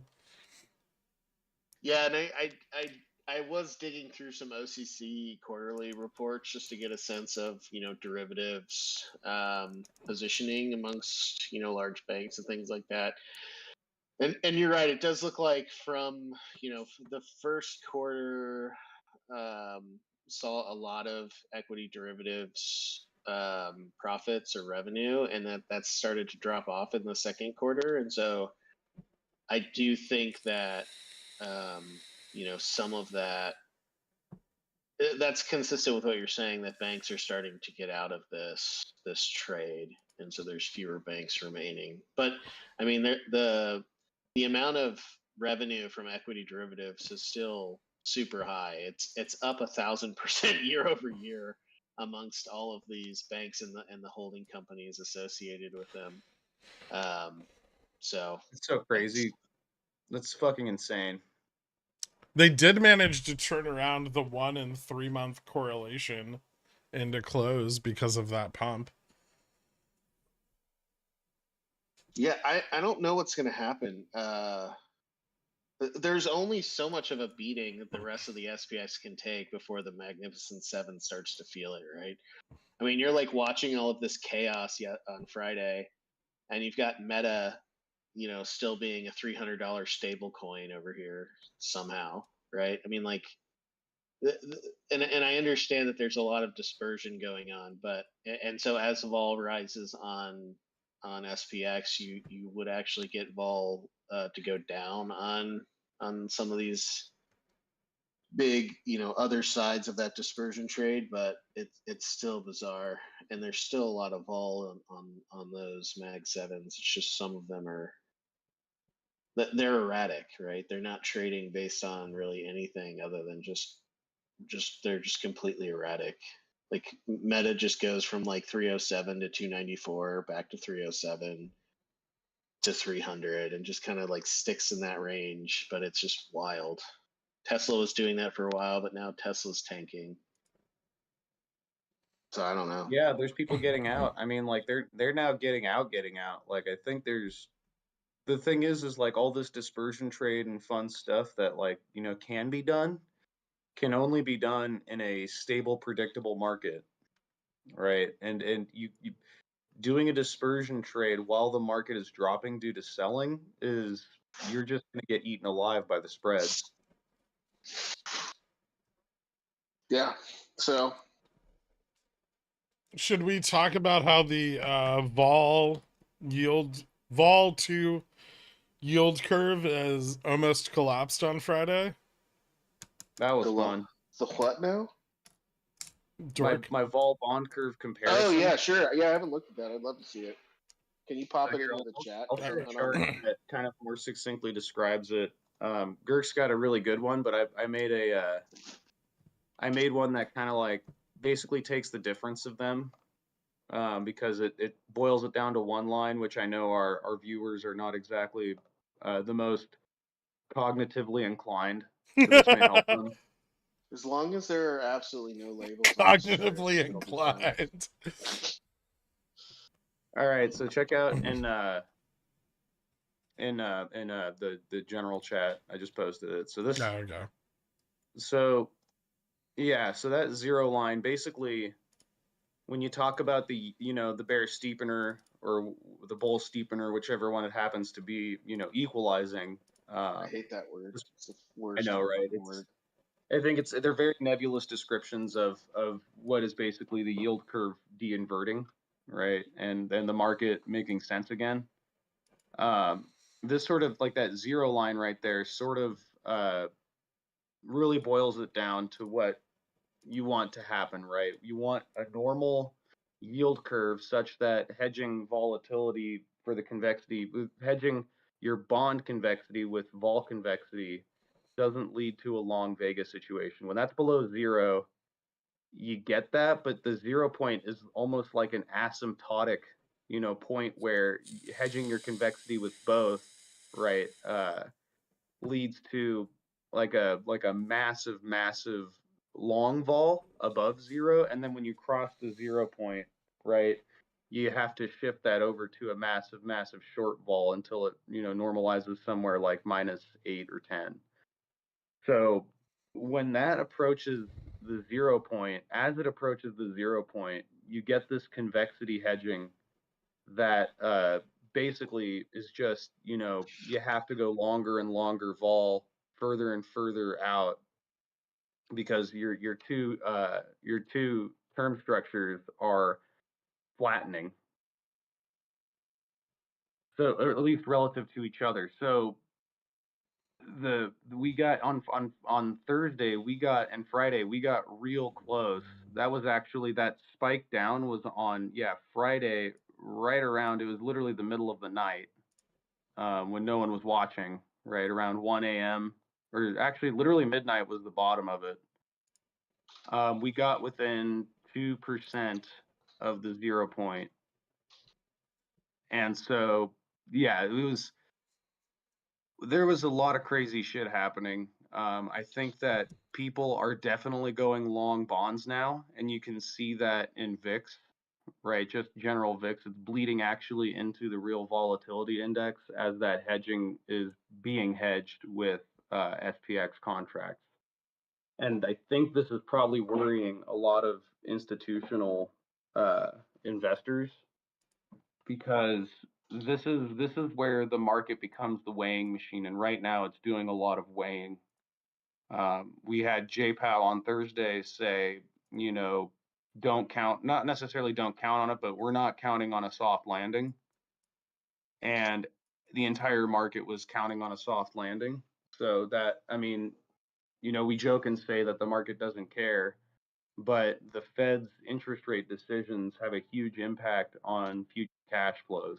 So asset managers and those guys, they understand that higher for longer is, more painful for more time than, everyone was betting on rate cuts, first half of 2024. And I think that just went right out the window on Thursday.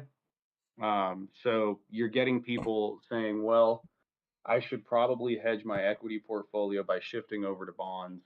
And in doing so, because of their whole risk department craziness with these really big institutions, you're having them also go out and hedge their convexity in the bonds they purchase by buying VIX futures, and then the VIX future market makers are going and hedging that on SPX. So it's really interesting. I find it to be this is probably one of the most compelling data points we can really look at to try to not necessarily time a market crash, but to time a credit crunch, right? Yes. So, and I think we're getting pretty fucking close to a credit crunch of sorts. It's going to be interesting. I think it began on Friday. I mean, I think the credit crunch, the wheels were set in motion on that Thursday that there was the Japan rumor. Yeah, but yields, it took a day. There was like a day there where yields had to climb, right? Yeah. Yeah, for sure. But we've seen, ever since that rumor, we have seen the dollar yen spread sort of, hit a limiting point, right? It's it's not worse than 2008, nothing crazy, sensational like that, but it's hitting this limiting point where I think that people who are using that arbitrage to make positive yield on, short-term debt for prime lending are starting to kind of back off of that activity. At the same time, we saw, USD JPY hit 148.360 on Friday, which is now officially higher than it got. Actually, is it? It's just barely below the October high.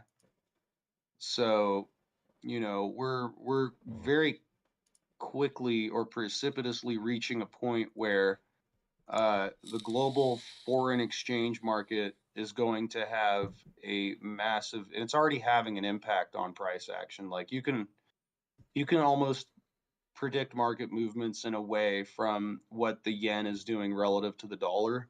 Yeah. And I think that that's only going to get worse as the yen continues to weaken. Because I mean, some people don't want Japan to react, right? Look at the stress in the trade compared to, so in 2019, when the Fed started collapsing the carry trade, right, by reducing rates, which they eventually, cut completely here. This had a long period of time to for this trade to relax, and we still, it still had a significant effect on the COVID crash, right? When the Fed finally did cut rates to the point where, yields went apeshit. Now, I mean, this is higher historically than it's ever been, right? Or very close. I mean, we're almost as high as we were in October on this carry trade swap. And there's no easing in the position whatsoever. And we're at a point where we're about to get, a crossover between that vol and bond convexity. Yeah, they're going all in. It's all or nothing. I mean, It even really is. even if Pull we it go off. back to like, if I go out to the weekly, and we go back to like like 08, right? There was still a very long period of time where that trade eased, right? Before the market actually crashed here. Right? Like we had a very like it was tighter than the COVID crash, but not like now. Like now it just keeps going up. They need it to. I mean, well, we've had an inverted yield curve. I think this is the longest the yield curve has ever been inverted. But I mean, like, what kind of crazy asshole is gonna carry this fucking trade? I mean, first of all, carrying it into a inverted yield curve at all is shockingly stupid. But then to continue to carry it, not only continue to carry it, we continue to add to it, right? It's a structural necessity of the infinite growth model. I mean, these banks need to show their investors they're making profit, and this is how they do it. So, like, just structurally speaking, like, it makes sense to me that this is, and No, no, like no. it has to I be understand. I understand the greed that motivates it. I'm not confused about that. It's just that the outcome of it is inevitably bad, right? There's no way. There's no way out. I mean, there is, but Yeah. it's bailout. Yeah. There's no money to bail. There's no bailouts coming. With what? There's no money. I'm just saying that's the GSIB, the ultimate GSIB hedge is just a bailout. But I mean, this is what makes all of this so precarious, right? Is that we've kind of already had two mulligans, and there's not really any more room for another mulligan, right? I mean, the Congress has racked up too much debt. They can't sell any more bonds, or they're just going to blow up more people. And the Fed also can't. Well, yeah, I mean, I guess. Well, okay, so the Fed can't buy any bonds because then they'll just spike inflation, right? And so, what are they supposed? What are we supposed to do? How are we supposed to stop a credit crunch that occurs? You let the GSIBs die, and then you get them acquired by the FDIC and have them distributed amongst the smaller banks. Yeah, but that's still gonna. I mean, that's gonna take years, Yes. and A decade, if not longer.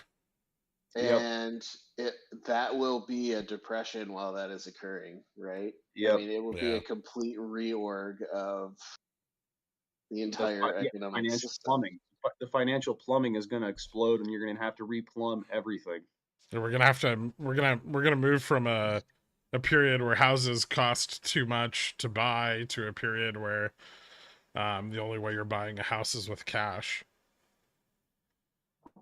And I mean, that's yeah, kind of where we're at right now, anyway. we're going to get a period where everybody in debt, right? If unemployment, I was saying this last night to Girk, I was like, if unemployment goes up above like 7%, right, you're going to see so much debt destruction that it's going to be unbelievable. And if we go up to like, if the GSIBs, if the government does the right thing and lets the GSIBs fail and redistributes their assets and their market making capabilities amongst a bunch of other banks, which don't have the infrastructure to support them, what you'll see is unemployment, especially with the massive credit crunch and small businesses to medium-sized firms, probably even large firms, unable to access financing. You'll see unemployment hit like 15, 16%, and at that point, you'll see like houses for free. The problem is, will you have a job to be able to support, saving up the cash to buy the house? Or pay the taxes. Why Yeah, doesn't or pay the everybody taxes. everybody should just hurry up and just get tenure now before this all unwinds and you're fine. But no, I mean, so the Fed can't really like buy bonds without causing issues with inflation, but couldn't they like do something like expand the buy the fucking paper and other things to help prop up distressed banks, kind of like they already have done since March? I mean, but you're not talking about like some regionals failing, and like $500 billion isn't going to cut it. If all the GSIBs fail like that, like even Poopy Pants' suggestion of $1 trillion coin isn't going to be enough. They're going to need like 5 trillion or 10. And that means another that interesting guess. guarantees another ratings downgrade for the US. Gork, Yeah. What? Gork, check chat. Is it sexy? Oh, what is this shit? It's pretty sexy. Ooh. Uh-oh. Oh, they went down. The FHLB liquidity's drying up now? Yep. Yikes. Big yikes, bro. I didn't even notice this from the H.6 or whatever the fuck it was. Wow. Yeah. So yeah, we're looking at a big liquidity suck right now. And He said tenure, not 10-year. Tenure. Like we're all professors. Just get job security now, so you don't have to worry about it when the economy crashes. Jay Fresh will be teaching classes to like 2 students. It's gonna be great. No, actually, historically, universities do extremely well in downturns because a lot of our funding comes from the government, which still keeps the lights on during a crisis. And So you're saying go long publicly traded universities? I mean, I don't think there are any publicly traded universities. I'm sure I could find one. I mean, I think the way to maybe you need to sell a bunch of student loans to Ooh. people. You probably get some good rates on those. Very good rates. Go long foreclosure. I mean, the stocks market is impervious, so. Okay, so now that we're all like super doomers, and we've never been more doomier, how is this market gonna? How are they gonna pull this out and get us to 4,500 by Friday? To the shock of all of us. So after retreating to 4,300, they're gonna need to stabilize there. If they're unable to stabilize 4,300, we're going to the collar. I don't think they're able to stabilize 4,300. I think they were barely able to stabilize 4,315 on Friday, and they still ended up losing all the ground they gained back. The momentum is heavily working against them. And which would be fine if it was just Delta and Gamma, but with the market maker going increasingly long Vega at every strike to the downside, they've got a big problem. Like, is the squeeze on? It might be. Pretty close. I mean, we're already. If you look, I plotted this. I posted this a little earlier in the SPX chat, but my SPX VIX sort of correlation is just touched the 2 standard deviation line, which it usually reverts after it does that, and typically in the past the reversion has been, to our great frustration, price improvement. Mm-hmm. But I think there's a pretty good chance that they lose control of vol here. No, we'll know in the morning. Yeah, we'll know in about 4 hours. I think it's pretty easy to define where our levels are this week, so it shouldn't be hard to trade, but it'll be interesting to see what happens. Oh yeah. No, I think that what happened on Friday is they weren't able to long bonds enough to drop convexity in line with the increasing VIX. And so bond portfolios are going to continue to go long VIX into tomorrow. And woo-wee. Oh yeah, let's get VIX 20. We're about to see Move go apeshit. I mean, it kind of already is, but it's gonna get crazier, right? Or should we talk about VIX and the futures correlation? I mean, we kind of already have in a roundabout way. VIX futures? VIX and VIX futures correlation. Spot VIX to VIX future correlation. I haven't really looked at it. I don't know. What you got? Yeah, here, look. Oh, do I have to get on the stream? Gross. Hold on. So this was like Volmageddon.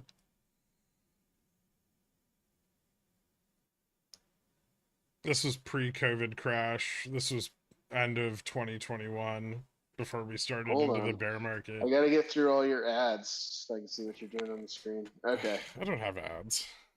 Yeah, you do. Oh, you need ad block then. That's not my problem. What are we looking at? Your core, your vol core, vol to vol future core. Yep. So it's going up. Yeah, this is on the weekly as well.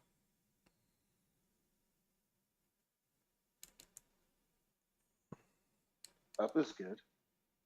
All right. Well, up is bearish as fuck. Yeah. Yeah. Down is up. All right. In the pickle jar. So I got another chart for you, Girk. Let me see it. Ooh, you son of a bitch. I love it. Can you say bear steepener? I can. Can we not use the word steepener? Can we find a different word? I just think it's so dumb. Can we call it the bear tea bag? It's a bear tea bag for sure. So this chart is showing the yield curve at the beginning of August and on Friday, and you could see the Fed target range in there. So with the same Fed target range, you're seeing the long end of the yield curve rise, which means that the expectation of the bond market is that yields are going to stay this high for a long time. Like the 2-year is now above 5%, which is a huge deal, right? That means in the next 2 years, they only expect, maybe 50 basis points of rate cuts. Yeah, anything from 2 years on is super bad because that's what all the banks are dumping all their new. You mean their equities into? And now those are underwater, right? So they oh crap, after all the money infusion from COVID, they dumped into all this low interest shit. And then, rates spiked primarily in the short term. And so they're all like, all right, I'll dump it in. I need some duration, right? So they go for 2 to 5 year. And now that's all underwater. It's like in Hitchhiker's Guide to the Galaxy, except it's thanks for holding all the bags. Thanks for all the fish. Yeah. Yep. Dude, yeah, this chart right here, I think, is probably the most compelling piece of bearish data from the past 2 months. Really illustrates the risk averseness of the market rising in the long term, right? That's extremely interesting, and I think that people are taking note of this, or they should be, especially asset managers with large portfolios. Whether or not that means go long bonds, I'm not going to tell any fucking asset manager what to do with their goddamn money. But at the same time, this is noteworthy, and it's not alarming necessarily, but it is telling. I mean, the answer is it's kind of alarming that this is occurring before the Fed raises rates again in November, right? Yeah, it's true. That the crunch is so tight that they're not willing to wait for an additional rate increase. And, 0.25 might not be a lot, but 0.25 over 30 years is significant. Yeah, no, it's a pretty big deal. Like and not only that, but it's the long end of the yield curve doing what it's doing. Right. That's the part that it's somewhat concerning, right? You're not just seeing. How's all your TLT positions? Mine? I haven't bought any. I'm long TLT. How's that going? I mean, it sucks right now. But I'm also short TLT. I'm a jerk. It's okay. I'm both short and long. I'm long TLT for 2025. I'm short TLT until December of this year. Oh, there you go. But my short position's in the money, which offsets the theta bleed on the long position. And I've only used debit spreads so far. I'm thinking after Jan 2024, once we get closer to rate cuts, I'll start to cut the short side of the debit spreads on Mr. TLC, Poopy Pants. and then just go straight long.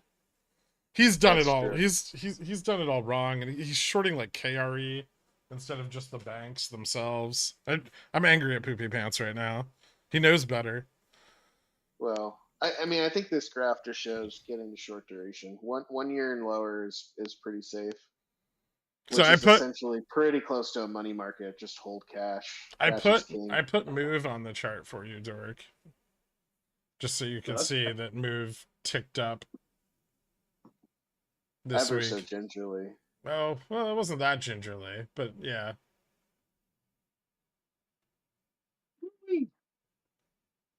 I like that. I really hope they lose control. Once of the ball. I have a question, and I've asked this to bond portfolio managers before, but once move starts moving, does it stop? Not slowly. This is gonna be fun. It's yeah, this is all pointing to a very interesting next couple months, that's for sure. What's the so I just keep thinking back to like a couple months ago with J-Pal being a total asshole and saying that soft landing is the base case. What was the underlying strategy on that? They're just Why? the Fed is Why did stupid, he need? and they're just that it? following the Phillips curve, and they don't actually know what they're doing, so they're just going to end up forcing a recession where there didn't need to be one. Because they're all, I mean, all of 2022, they're just like, there's going to be pain, and then for like this 4 or 5 month window, there's like, oh, it looks like a soft landing, and then They now changed back their to, narrative the well, second the shit. banks. They changed their narrative the second the banks started dying, right?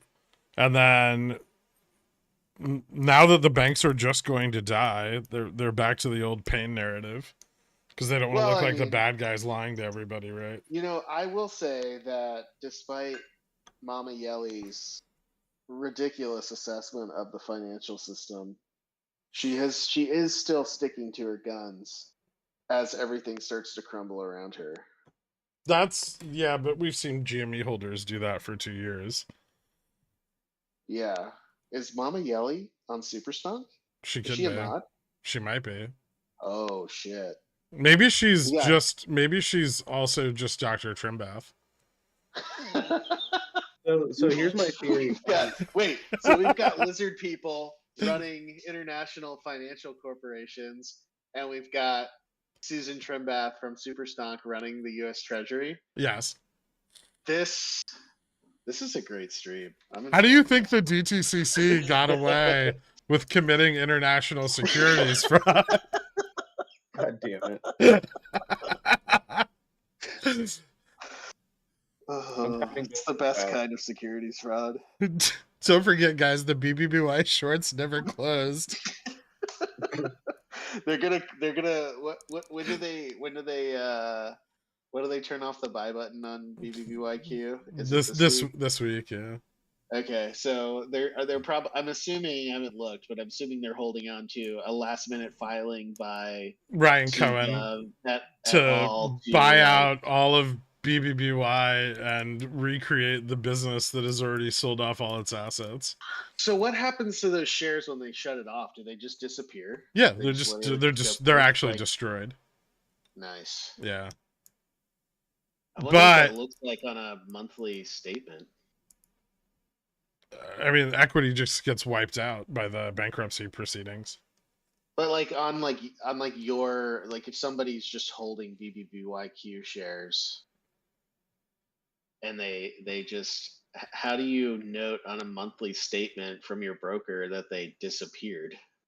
Is there like a destroyed line somewhere on it? Oh, I have no idea. I sold my Revlon at like 25 cents. So well, hey, if any of you bag holders that have BBBYQ, let us know what happens when you get that monthly statement, and it's just like it has to be accounted for somehow, right? Maybe it just marks it as a sell for 0. Okay, so the top post from yesterday is shorts never closed for BBBY. Hey, here's Of course they another didn't, because question. they For tax- won. Can you realize the losses if you never sell? Ooh. That's a You good want to realize question. losses though. That's a good. I That's a think good you little- do. I think you do. Because if your equity's destroyed, you still... Yeah. I mean, this is going to be a very important question for a lot of people in a couple days. Yeah, I don't think Rod knows fucking Cohen outside of this brief interview they did. He might act like they're best friends on Twitter to pump his following, but I really don't think he knows Cohen like super well or anything.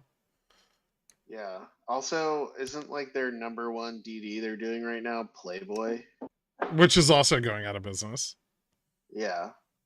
How do you revive that? They took away all the boobies. You don't. You can get boobies for free on the internet now. Who the fuck's gonna buy a Playboy? It's not like they're writing compelling articles like they did in the 50s.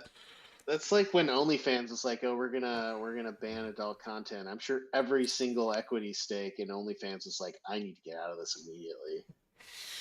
Tumblr knows all about that.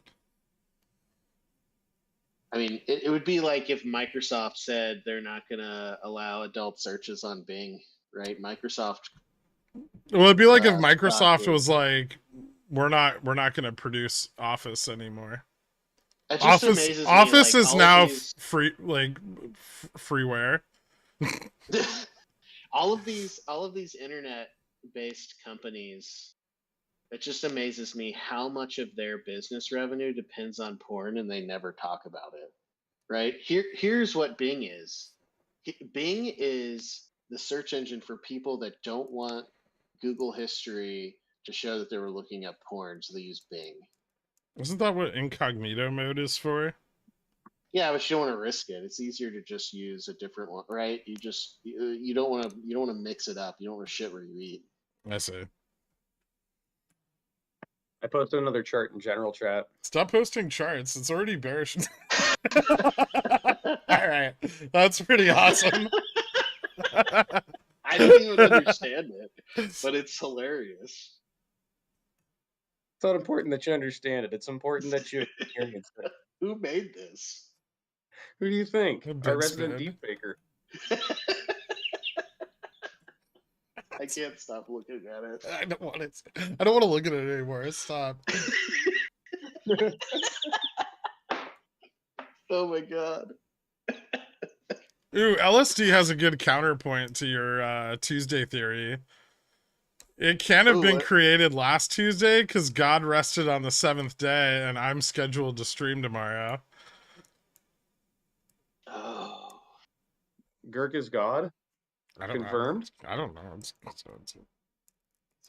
I'm not in charge of the canon belief system. I just kind of let it run wild because I want the religion surrounding me to develop in a natural environment. All right, I'm posting that chart into the SPX chat for anyone who wants to. Oh my god, I've watched it like 100 times now. It's for members only, so it keeps getting better. Oh yeah, Big Spoon's the best. He came up with that one on his own when I gave him the prompt. I knew we shouldn't take Wall Street bets seriously, but they overlaid XHB with XRT, and I just got a fear erection. Nice. What is XHB? XHB is the Home Builders ETF. Oh, yeah. God. I mean, yeah, okay. I mean, I think you could have overlaid XRT with anything over the last 2 years and it would look bearish, but all right. Yeah, you can't really look at this market and say it looks bullish. Like, and you can't paint that picture anymore. If you look at the yield curve, you look at the should we look at the fear and greed index? That's what we just with the yield on our blue line. That's what we're looking at.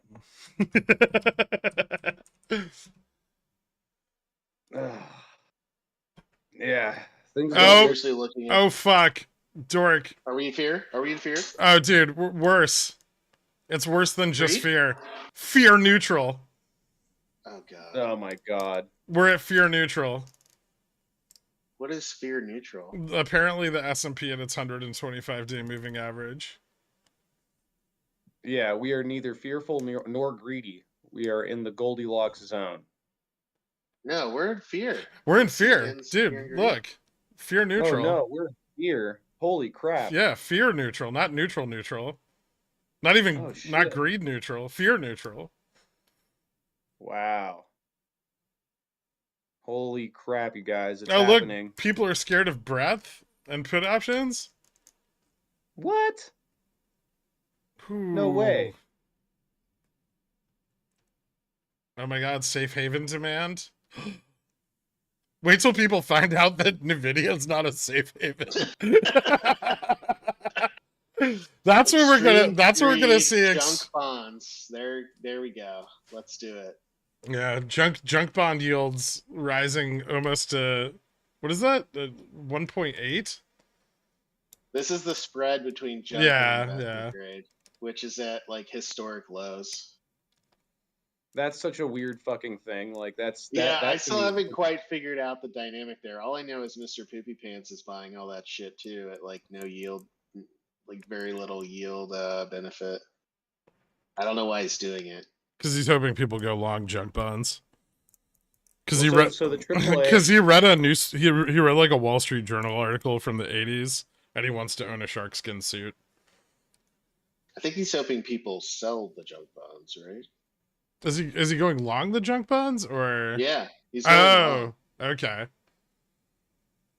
I'm Alright. sure he'll explain it to me later.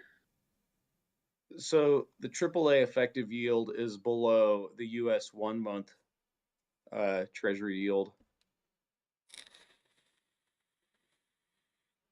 That's the part that's really upset me this entire time is that AAA has been priced as less risky than a 1 year Treasury. No, I mean that kind of goes into like who are the AAA people, right? It's the people who have a lot of cash who can basically just invest in bonds. Oh my short-term god, bonds. should we calculate how much equity Tesla needs to lose in order to get a downgrade? They've got to be really close, right? Right now they're AAA, which is absurd. What is the long term or even the short term bull case for Tesla right There now? isn't I mean, one. every single one of their numbers. They're gonna is sell their charging abysmal. port to people. they're gonna keep paying for people to buy their cars. I don't know. I just wish that Maybe they're hoping that Toyota doesn't release a better product. Impossible. I mean, Toyota's margins and everything are already better now than Tesla. Like Tesla's just a car company now, and they're not even a good one. If the charging port gets standardized, then they win. How? That's about it. Who made USB-C? What? Did they make $1 trillion? Like who created USB-C? I mean, it's just all the companies, they get together at a fucking IEEE conference and they all sit down and say, all right, this benefits us. Yeah, but someone has to own the rights, right? The USB, I think USB, there was someone who invented USB, but I don't know how rich they are. Let's look up the licensing fee.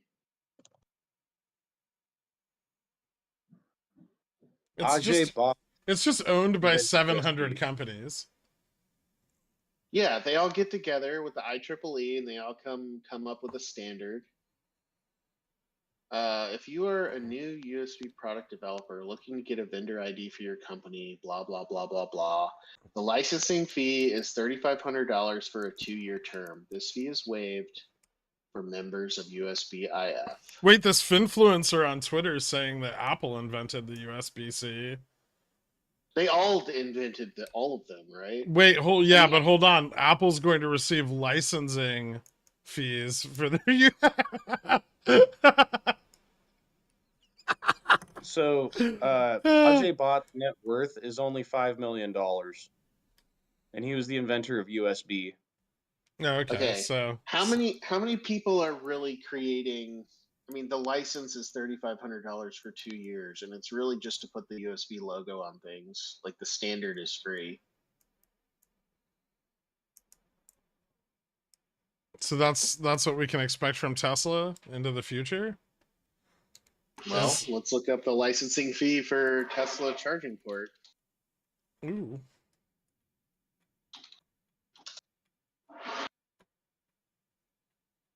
So Tesla before has we put their NACS port design in the public domain. Anyone may use it without licensing fees. Ha! oh God, Oh no. So Tesla will Elon make blew exactly $0 from their charging port. Elon blew up their hedge.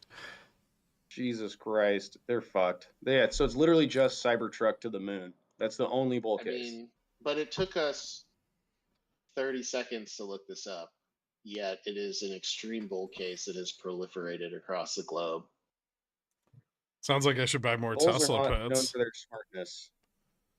Do you think Dan Ives knows this? You should let him know.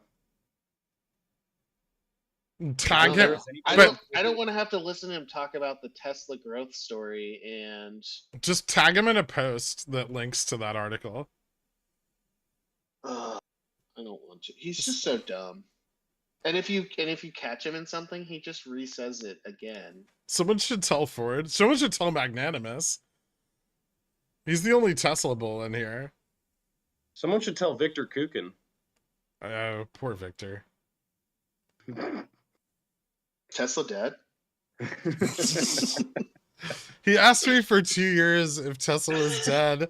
After I was already short Tesla. He had Victor had like 2-year CFDs or some shit on Tesla to with a price target of 1,200.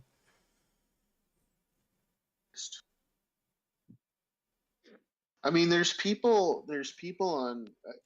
Mr. Poopy Pants was asking the other day if people just get bored and troll Tesla bulls, to which my answer was absolutely yes. There's people out there that are talking about Tesla becoming the first $300 trillion company. And the argument was that 30 years ago, Apple was worth like 10 million or something, and now they're worth 3 trillion. And Tesla's worth roughly 1 trillion, so they'll be worth 300 trillion in 30 years. And how is that an analysis? They don't even make the same fucking product. Well, those numbers, that number doesn't make sense. It really doesn't make sense. There's no money for that to happen. Where the fuck are they getting the 300 trillion in investment? Yeah, no, it makes fucking, sense. what a bunch of dipshits. Cognitively impaired. It's worse than that. They've managed to make Tesla such a volatile, valuable piece of burning, flaming dog shit that nobody really wants to sit there long enough to try to destroy it. To this day, Tesla still has more volume than the other 90% of the S&P 500. It's really insane. It's actually Kenny's ultimate toy. Oh yeah, dude. It's Tesla's the short vol bitch of the market. Yeah. And it has been since 2015, I want to say. It's insane. It's like where it all, well, really after the 2020 crash, but yeah, up into I guess since Volmageddon. Ooh, here's another thing. When they decided that their risk would be better on going short vol equities instead of going short vol everything. Except now the banks are making the mistake that all the vol traders learned back in 2017 and in a much bigger way. Back to the doom loop. Yep. So on the doom loop, I was talking about AAA yields because I wanted to talk a little bit about the upcoming maturity wave. Mm-hmm. And how I think that's going to spike spreads super duper duper fucking hard. Oh, yeah. I mean, well, So starting in the end of through the end of this quarter into the first 2 quarters of next year, I think something like 30% of the debt in the S&P is being refinanced. Bullish. That's so bad. Yeah. Margins go plunk. Yeah, and JPow's not going to do the rapid cuts everyone was hoping for. Yeah, that was. That's going to have a negative effect on growth for the next 10 years. Yeah, Bull's dead. I can't wait to buy Apple for $20 a share. I can't wait to buy SPX for $20 a share. The returns are going to be awesome. Oh yeah. Market's great. pricing in JPow getting fired. I would, yeah, at this fucking point, I wouldn't be surprised. I wouldn't be surprised if JPow gets booted by the Senate and they try to replace him before Jan 2024 to get someone in there who will fucking cut rates. Oh my god. No, they know they And can't. There's no free money. There's no. It's not happening anymore. We can't print our way out of this one. If we do, we're fucked forever. I'm looking at Q3 stuff because we're ramping up. We've only had 8 companies reporting, so it's still too soon to get any statistics. But it looks like everybody's still hoping that in Q3, basically the Mag 7 will contribute all the earnings increases. Isn't the Mag 7 projected to draw back in Q3? Well, yeah. So the overall, they expect it to be negative, right? A growth contraction still in Q3, but they're banking on basically those 7 companies to be one of the primary reasons that it's not much lower. I mean, the S&P, I think no matter how hard the earnings yield of the S&P is going to drop, regardless of how much money the Mag 7 make. Like, I don't think the forward year projection can feasibly, like, they'd all have to grow like 10x this quarter in order to bump the already like astronomically high like forward PE for the S&P 500, right? So really the only thing things can do ultimately is miss. Well, so let's see, and the spread, like if the spread goes positive, then everyone's just going to move to bonds. For Q3, 74 companies of the SP 500 have issued negative EPS guidance and 42 have issued positive. So it's like a 60-30, 60-40 split, negative to positive for those that issue guidance. Fuck. So yeah, I'm wondering how Nvidia is going to handle this next quarter. They have another core weave. I mean, Nvidia is gonna beat, right? I mean, why would they? It hasn't been enough time for all of the money. The money's still coming in, right? There's still a lot of people expecting productivity to come out the other side. Well, I don't think we've finished that process. I think we're getting closer to the end, but they're still, they're gonna beat this quarter. And I think probably the next quarter they're going to start struggling because people are going to start pulling orders. And I think they've pretty much tapped the extent to which they're going to draw in real easy VC money. VCs are out of money. Yeah, they're full ported. Yeah. So I think that this might be the peak quarter, but What if they already have started canceling orders because of all of the speculation going on with CoreWeave? Yeah. So I don't know, but at this point, I don't know that it really matters, right? I mean, if vol unpins, it could be yeah, it really wouldn't. a race to the bottom, right? And pretty much, I mean, like, I don't even know how.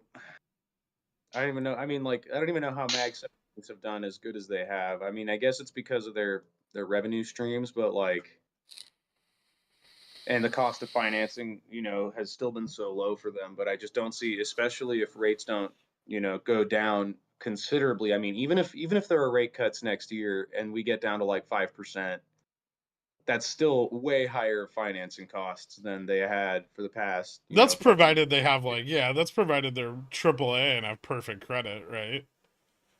Yeah. Otherwise, they're going to be paying like 8 or 7 or 8% on their revolving facilities, which they'll never use now. And if the Japanese carry trade collapses, then they're going to be paying more like 10, 12%. Yeah. And the yield curve stays inverted, I should say. If the yield curve de-inverts, then then they're back to like 6, 7%. But if the yield curve stays inverted, the Japanese carry trade continues to collapse, then yeah, they're looking at some real high financing costs.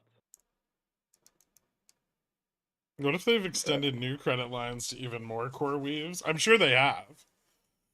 But they're gonna have to they're gonna have to extend it to a lot more than just a few in order to get their beat for this quarter. This quarter's projections are like 16 billion, aren't they? God. Yeah, something like that. It looks like CoreWeave is investing in other AI startups by giving away compute time. Oh shit, should we get some? Let's ask the real questions. Can we use some of their free cloud services? Ooh. I don't know what we'd use it for, but we could. I could deep fake cats onto other cats. That'd be worth it. We can generate our own stock market and then just trade that. Yeah. No, look, guys. AI compute is in such high demand that startups that are selling AI compute that they bought from NVIDIA are giving it away. Yep. In order to get more people reliant on AI compute. Yeah. Sounds like a great business model. Give away your product for free. Well, first get a bunch of product that doesn't exist. Leverage that product into debt. Then give away your product for free.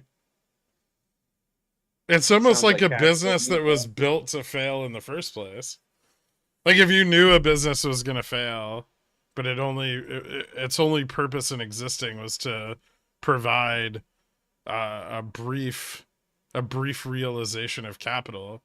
This is kind of how you'd run it, right? You know what I miss? NFTs. And then when they all go out of business, you have the only supercomputer left. NFTs were so much better than AI. I'm so shocked at what the fucking market is able to get away with this bullshit. Could we generate a market that assumes all shares are DRS? Listen, I still want to create the inverse DRS ETF that creates shares in proportion to the number of shares that have been DRS, thereby canceling out its effect. That's what all ETFs do. Yeah, but I want to make it explicit. You don't need to call it that. That's already the mechanic. Like it's an ETF, yeah. That's exactly what ETFs do already. The ETF will just be like 80% GME. Yeah. I mean, yeah, all you got to do is, you just do your weighting on your ETF by the weight of DRS shares to the float. Yeah, every time they release their report, you rebalance. Yeah. Oh my god. And the stock just goes straight down. Yep. We have lived long to become that which we have hated. I mean, we already kind of are. Only because the ignorance was so strong. Oh, yeah. I mean, like, I was one of the first DRSers after I read Turd's DD. And I was like, this is kind of cool. Turd has done more damage. Yeah, I think more blame needs to be placed on Turd. I hope he's listening. I think he doesn't have Dillionaire, I don't think, but I don't think he truly understands how many people's lives he ruined. I don't think he intended to. What a fucking bastard. I think well, back when it first started, He never like, said sorry, did he? No. Not publicly. well, Mm. back He when thinks it it's funny. first started, like the understanding of what DRS actually did was it's really just a very esoteric form of stock ownership, and so there's not much like documented on how it affects things. And so like the ability to speculate was just way too high. And like I did it at first, I was like, this is super novel. This is gonna be kind of fun. And then what happened was Super Stonk, and I'm not gonna get all conspiracy theorist with it, but Super Stonk latched on, extrapolated it to the moon like they do with every piece of DD, and then that's the thing that stuck, you know. And then by that point, when I couldn't reasonably explain what DRS actually did to people and have them understand, I undrs'd. I was like, this is you guys are just full on. You took the idiot pill, and there's nothing I can do for you, and I don't even want to be a part So of this like there anymore. were always a few people on Superstock that hated me, but it wasn't until I like called out Mama P on her like her like kind of bullshit assumption that this would like somehow reduce the available liquidity to shorts, that like Superstock began to like really fucking hate me. Like I went from like Superstock's favorite to their pariah in like a matter of a few weeks after DRS caught on. Well, not only did DRS catch on, but at the exact same time, Options Bad caught on. Yeah. Meanwhile, Yeah, people I had mean- been buying options. Like some people had bought options on GME the whole time, right? Like it was talked about. It wasn't like, I mean, people lost money on them because they were idiots, but did shit like hold leaps through 1,000% gains. Yeah, well, I mean, the thing is that's how you get to the moon is like if a shit ton of leaps get in the money, you know, you can just hold them and squeeze the market maker. But at the same time, there just were never enough people after the first squoze to actually make that happen. Who the Yeah, well, fuck we is all learned a Mama lot. P? Mama P was the one who pushed all the DRS narrative. She like wrote all the DD on DRS and like how it was gonna save everybody and protect your securities from being sold out from under you, or you not being able to realize MOAS because your broker fucked you. Meanwhile, Yeah, very she few coin the mentions, silver bullet? huh? Didn't she coin the silver bullet and calling it the silver Yeah, bullet against yeah. shorts? But she Well- wrote like all the DD, which ultimately was wrong because of ETFs, right? So JFresh, What? if you want, we should do the DD on how much money Superstonk has given up on being able to sell covered calls on their DRS shares. We have the data to know how many anymore. shares There's of only like DRS. 1,000 people left on that sub. It's basically dead. Yeah. But you can take the number of shares DRS, and you could take the average, you know, amount of shares held in DRS by like the average user, and you can say something like, you know, this many millions of dollars have been squandered by DRSing your shares. Yeah, I just don't know that it just won't hit the same, right? I mean, I've already dunked on them so many times and they never realized it. You're just gonna make them angry and they're not gonna understand. It It's sounds not, like it's time for Dork to get his shill jacket. yeah, why don't you do this? You spearhead that. I don't really have any interest on dunking on them anymore. It's too easy and they don't get it and it's not fun at all. Yeah, once I'm just you gonna use realize that they don't understand that you're making fun of them, it loses all of its value. I'm just going to use the 80-20 rule and say 80% of DRS shares are because of 20% of people, and I'm going to go to those 20% of people and tell them how much money they've wasted.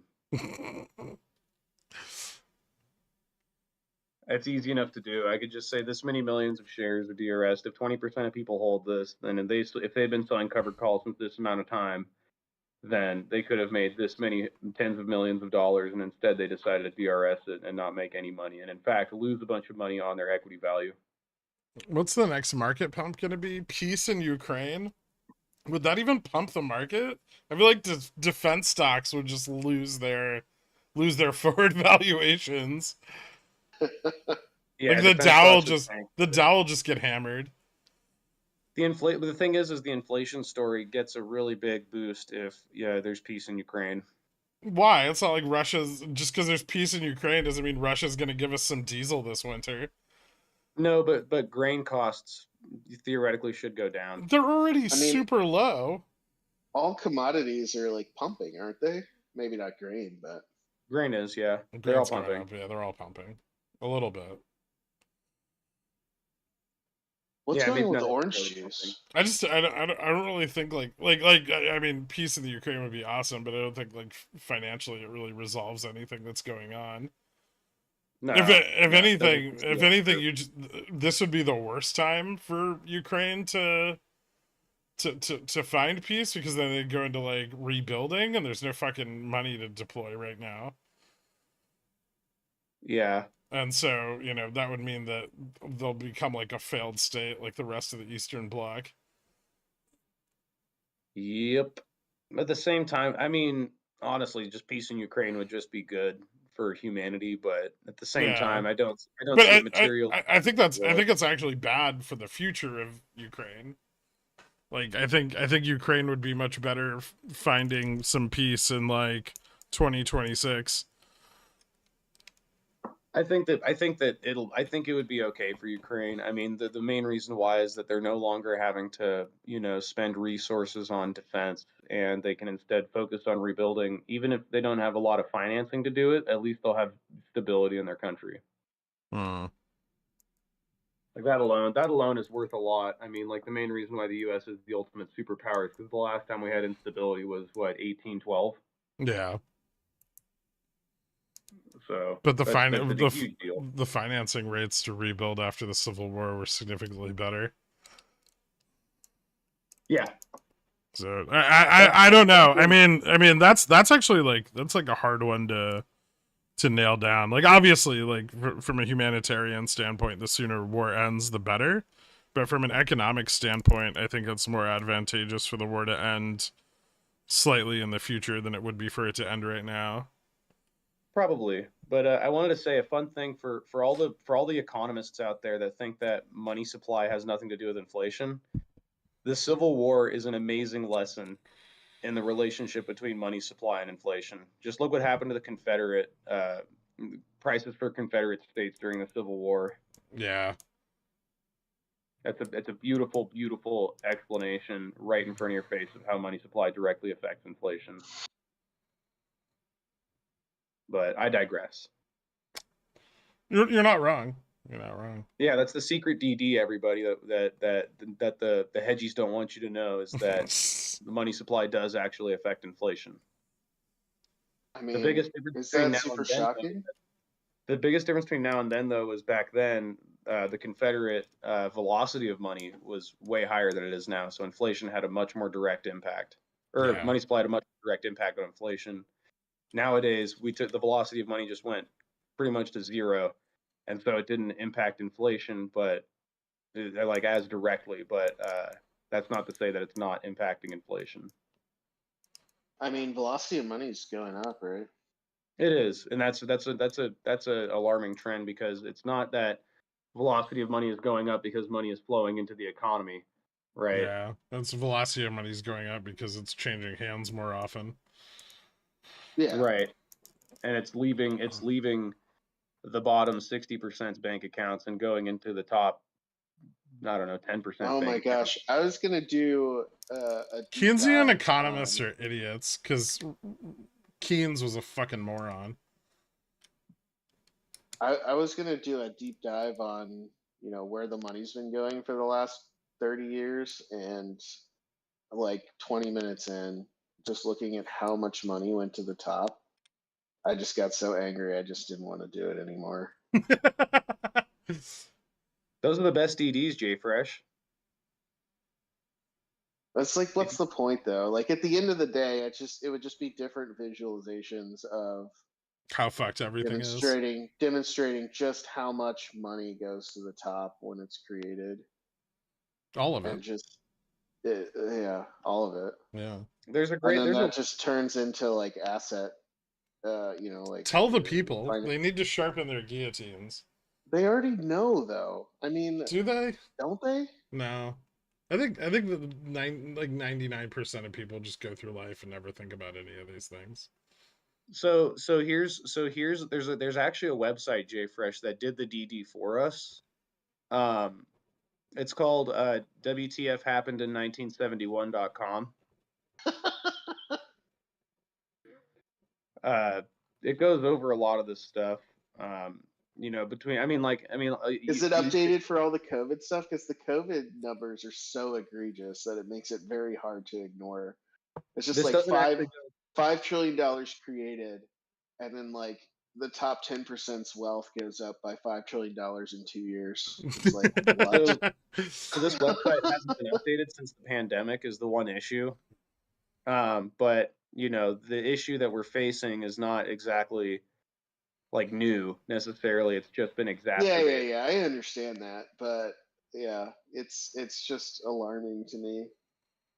Oh, it should be. I mean, and I'm not going to say that going to fiat was a bad idea. I think it was a good idea, but our execution of maintaining a fiat monetary policy has been sorely lacking in the risk analysis portion. We've just kind of went, yep, free money. I also can't really have discussions with people about fiat currency because they don't understand what money is, and it just makes me frustrated. Like, fiat is the best. Fiat is the best money. I mean, like, hands down. There's no good reason to arbitrarily tie a currency to a commodity. So the only issue, the only downside to fiat is the moral hazard posed by governments. Sure, but they're gonna. I mean, they're gonna do it anyway. Yeah, I'm not saying I'd much rather have a stable currency than a right. I'd much rather have a stable currency in a crappy government than an unstable currency in a crappy government. Those are your two choices, right? Yeah, exactly. And yeah, that's all I'm saying is that our government has not done a great job of managing a fiat system responsibly.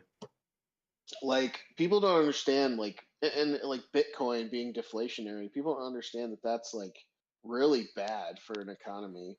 you would never want an economy to be based on Bitcoin, because who's going to lend that shit? They're all like talking about how the economy would work. You just get like someone would lend you Bitcoin at a 5.5% interest rate to buy a house. I'm like, no, they fucking wouldn't. If they're on such a volatile currency that deflates, their risk is so high. You'll be lucky if you get a mortgage under 20%, or higher, because of the volatility in the currency. That the biggest value that fiat provides is it provides creditors with stability, future stability. Yeah.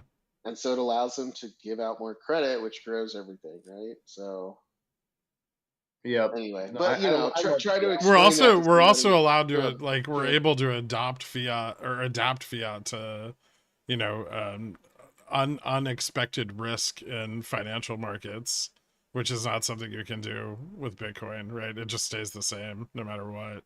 There's no so it's bullshit. It's always been bullshit. Yeah, it's like, we go into a recession and demand goes down, so the demand for money goes down, and Bitcoin spikes, and then the opposite. It's just, why would you, if Bitcoin is spiking as demand is going down, why would you lend? It would just exacerbate a lending crisis, right? Which is, I don't know. But try explaining that to somebody who's all about crypto. It's impossible. Be your own bank.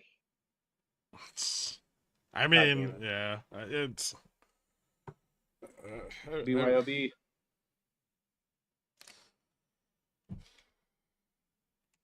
They'll find out the hard way, I guess. Yeah. When's the halvening? Are we there yet? That's next year, I think. We're gonna have at least another year of crypto bullshit. And then everyone will realize that there's no more value in creating more. Everybody's speculating right now on both the halvening and a potential for a Bitcoin ETF, right? It's just. I mean, the Bitcoin ETF is just going to create like liquidity where there wasn't any, which gets rid of the inherent best use case for Bitcoin, right? Once you start making synthetic Bitcoin, then it becomes inflationary again. Yeah, I don't like it. I felt, like I read into crypto during the pump. I thought it was neat, and then the more I thought about it, the more it's just like, yeah, it's just a pump and dump scam at the end of the day. Very Yeah. sophisticated one. I mean, it just brings in the allure of tech, because tech can pull in lots of money for very little, mostly on speculation, and it just sort of. I mean, I don't think Bitcoin was created with that intent to be like a It pump was and turned dump. into that, But yeah. yeah, once global finance caught on, that was the end of Bitcoin. Like once hedge funds started owning all of it. Yeah. And Tesla for some reason for a while. Well, They yeah, sold but for a loss. he sold the bottom, right? Yeah. All right. Do we have anything else special to talk about? I think We could talk covered about all our of them. projections for this week. Straight up, 4,500 by Friday. Okay. And I only say that because I have a bunch of puts, and the market only goes down when I say it goes up. Okay, so JFresh is projecting the contrary. I'm trying to inverse myself. Okay. I don't know if it'll work if I know I'm trying to inverse myself, Probably not. but I'm going to give it a shot. You'll just end up being right. All right, Dork, I gotta go last this time. Okay, fine. I'm gonna say test 4,300, test 4,350, end the week at. Hold on, this is the wrong. I got the wrong chart. Sorry. So test. Test 4,350, test 4,300, close 4,250. Okay, so test 43. The test 4,350 first, Okay. then test 4,300, and then close 4,250 or below. Maybe I'll say 40. I like it. 4,300, then close 4,250. Yeah, there's probably going to be a day at chop at 4,300, and then we're going to close at between 4,250 and 4,200. Okay. Week, that would be spicy. It'd be so spicy. I want it to happen.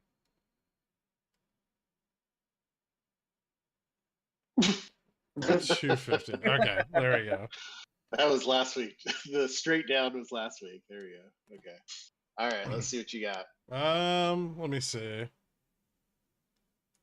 I think tomorrow continuation down 42.75, bounce back 4,300, then push down in the midweek for the long puts. End of week bounce. Actually, you know what? The bounce is next week. No bounce into the end of the week. No bounce. I see. So very, very close to Dork, but with a bearish Monday. I think Monday down, Tuesday, Wednesday up, and then flip late Wednesday, down into Thursday, Friday.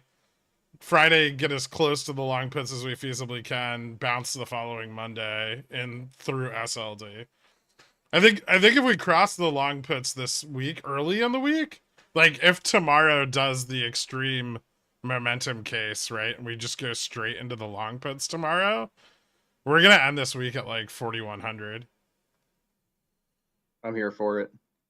Don't.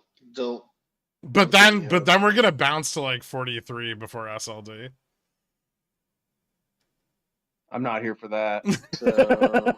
So, there's a lot of data. We didn't talk at all about upcoming data. There's a lot of data this week. There is Monday, yeah. not much. some manufacturing indexes, region to Dallas and Chicago. Kashkari speaking on Monday afternoon, so that could be like a Tuesday Pumperoonie catalyst because Kashkari is a tool. Tuesday, a bunch of housing stuff, more regional services and manufacturing indices, more I have a quick question. speeches. Who has more bodies stuffed in their freezer, Gurk or Kashkari? I don't know. It's weirder for Girk because he has windows on the freezers. That's true. Let's see, durable goods. GDP, nothing really till PCE GDP Thursday. Yeah. I mean, there's not a lot of important shit. Durable goods, but none of that's But bullish, even the right? stuff on Thursday is just revisions, right? No, it's the final. Yeah, but like the final revision, right? Sure, yeah, but we already there's have gonna those be numbers. Changes. Everybody always forgets though. They're Like just like, like those are old. one of the big bull case things is that the price index is gonna drop by like half. Oh shoot! On Friday we get the new numbers, right? Yeah. Ooh. But also, we have PCE on Thursday, which is a big deal. Yeah, so PCE finals come out on Thursday, and then the new month over month comes out on Friday. Yeah. So that could be spicy. And then, we got Michigan consumer sentiment, which tells you nothing. But yeah, cool. Yeah, so end of the week. Bunch of Fed speeches all week too. Yeah, end of the week I think is pretty spicy. I don't think the Fed's going to relent on their path forward, at least based on the dot plot voting. So I think Fed speeches are going to be very in line with their current intent, because none of them are really voting for rate cuts this year, right? And more than the majority of them are voting to increase rates one more time this year. And then the projection for next year is very significantly higher. So yeah, I don't think any of the Fed presidents are really gonna help pump the market, but some of the hopes for PCE could into the end of the week. So I think for the bears, I mean, if you're a bear right now, like a big bear, you want it below the JPM long puts before charm starts to decay, right? Yeah, I don't know about that because I mean now that it's become clear that higher for longer,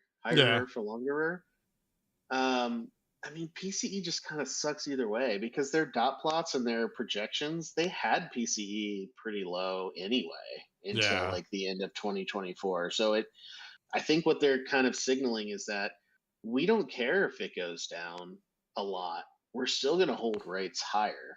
And so then now low, before that meeting, low numbers meant, they might pivot. The economy's cooling. We're going to get a soft landing. But now low numbers just mean the economy's going to suck more and credit's still going to be. You don't think they'll try to revive the same narrative? That I do. Yeah. I mean, I don't know. Very true. Yeah. Why not? People have been buying it all year. I expect them to be like, but now PCE's down more, right? So now the Fed will do the thing that we want them to do. This is still this is it wasn't the last one. It's this one that we were waiting for. But no, I don't think quarter over quarter PCE is going to drop, right? Energy's rocketed since August. So September PCE is going to be really bad because oil's like $5 on average more a barrel through September than it was in August. And it was just barely inflationary in August. It's actually inflationary in September. So yeah, I think they're heavily discounting the effect of energy on PCE because it's a huge part of that. All right, guys, I gotta go and be a dad. Yeah, absolutely. SPX to the moon, SPX 4500 by Friday. Do we all agree on that? No, but okay. If it makes your puts print, sure. That's all I really want. All right, guys. Thank you for hopping on. It was a good talk. We managed to not talk about the same things too much. Yeah, lizard people and trim bath in the treasury. I love it. Yeah. All new canon. Thanks for having us on, man. Yeah, thanks for coming on, guys. I appreciate it. Yeah. Later. All right, guys. Maura Kaliri, thank you so much for becoming a Dillionaire. I appreciate it. Hit me up on the Discord after the stream and I'll get you added to the country club. Did I miss any questions here? Odorous Dan, Bips. Okay, Dork's timing everyone out now. All right, guys. Thank you so much for tuning in. I'll have Pickles Picks out tonight. Probably around like midnight to 2 a.m. I hope everyone enjoys the rest of their weekend. Thanks for hanging out, and I'll see you tomorrow. Later, everybody.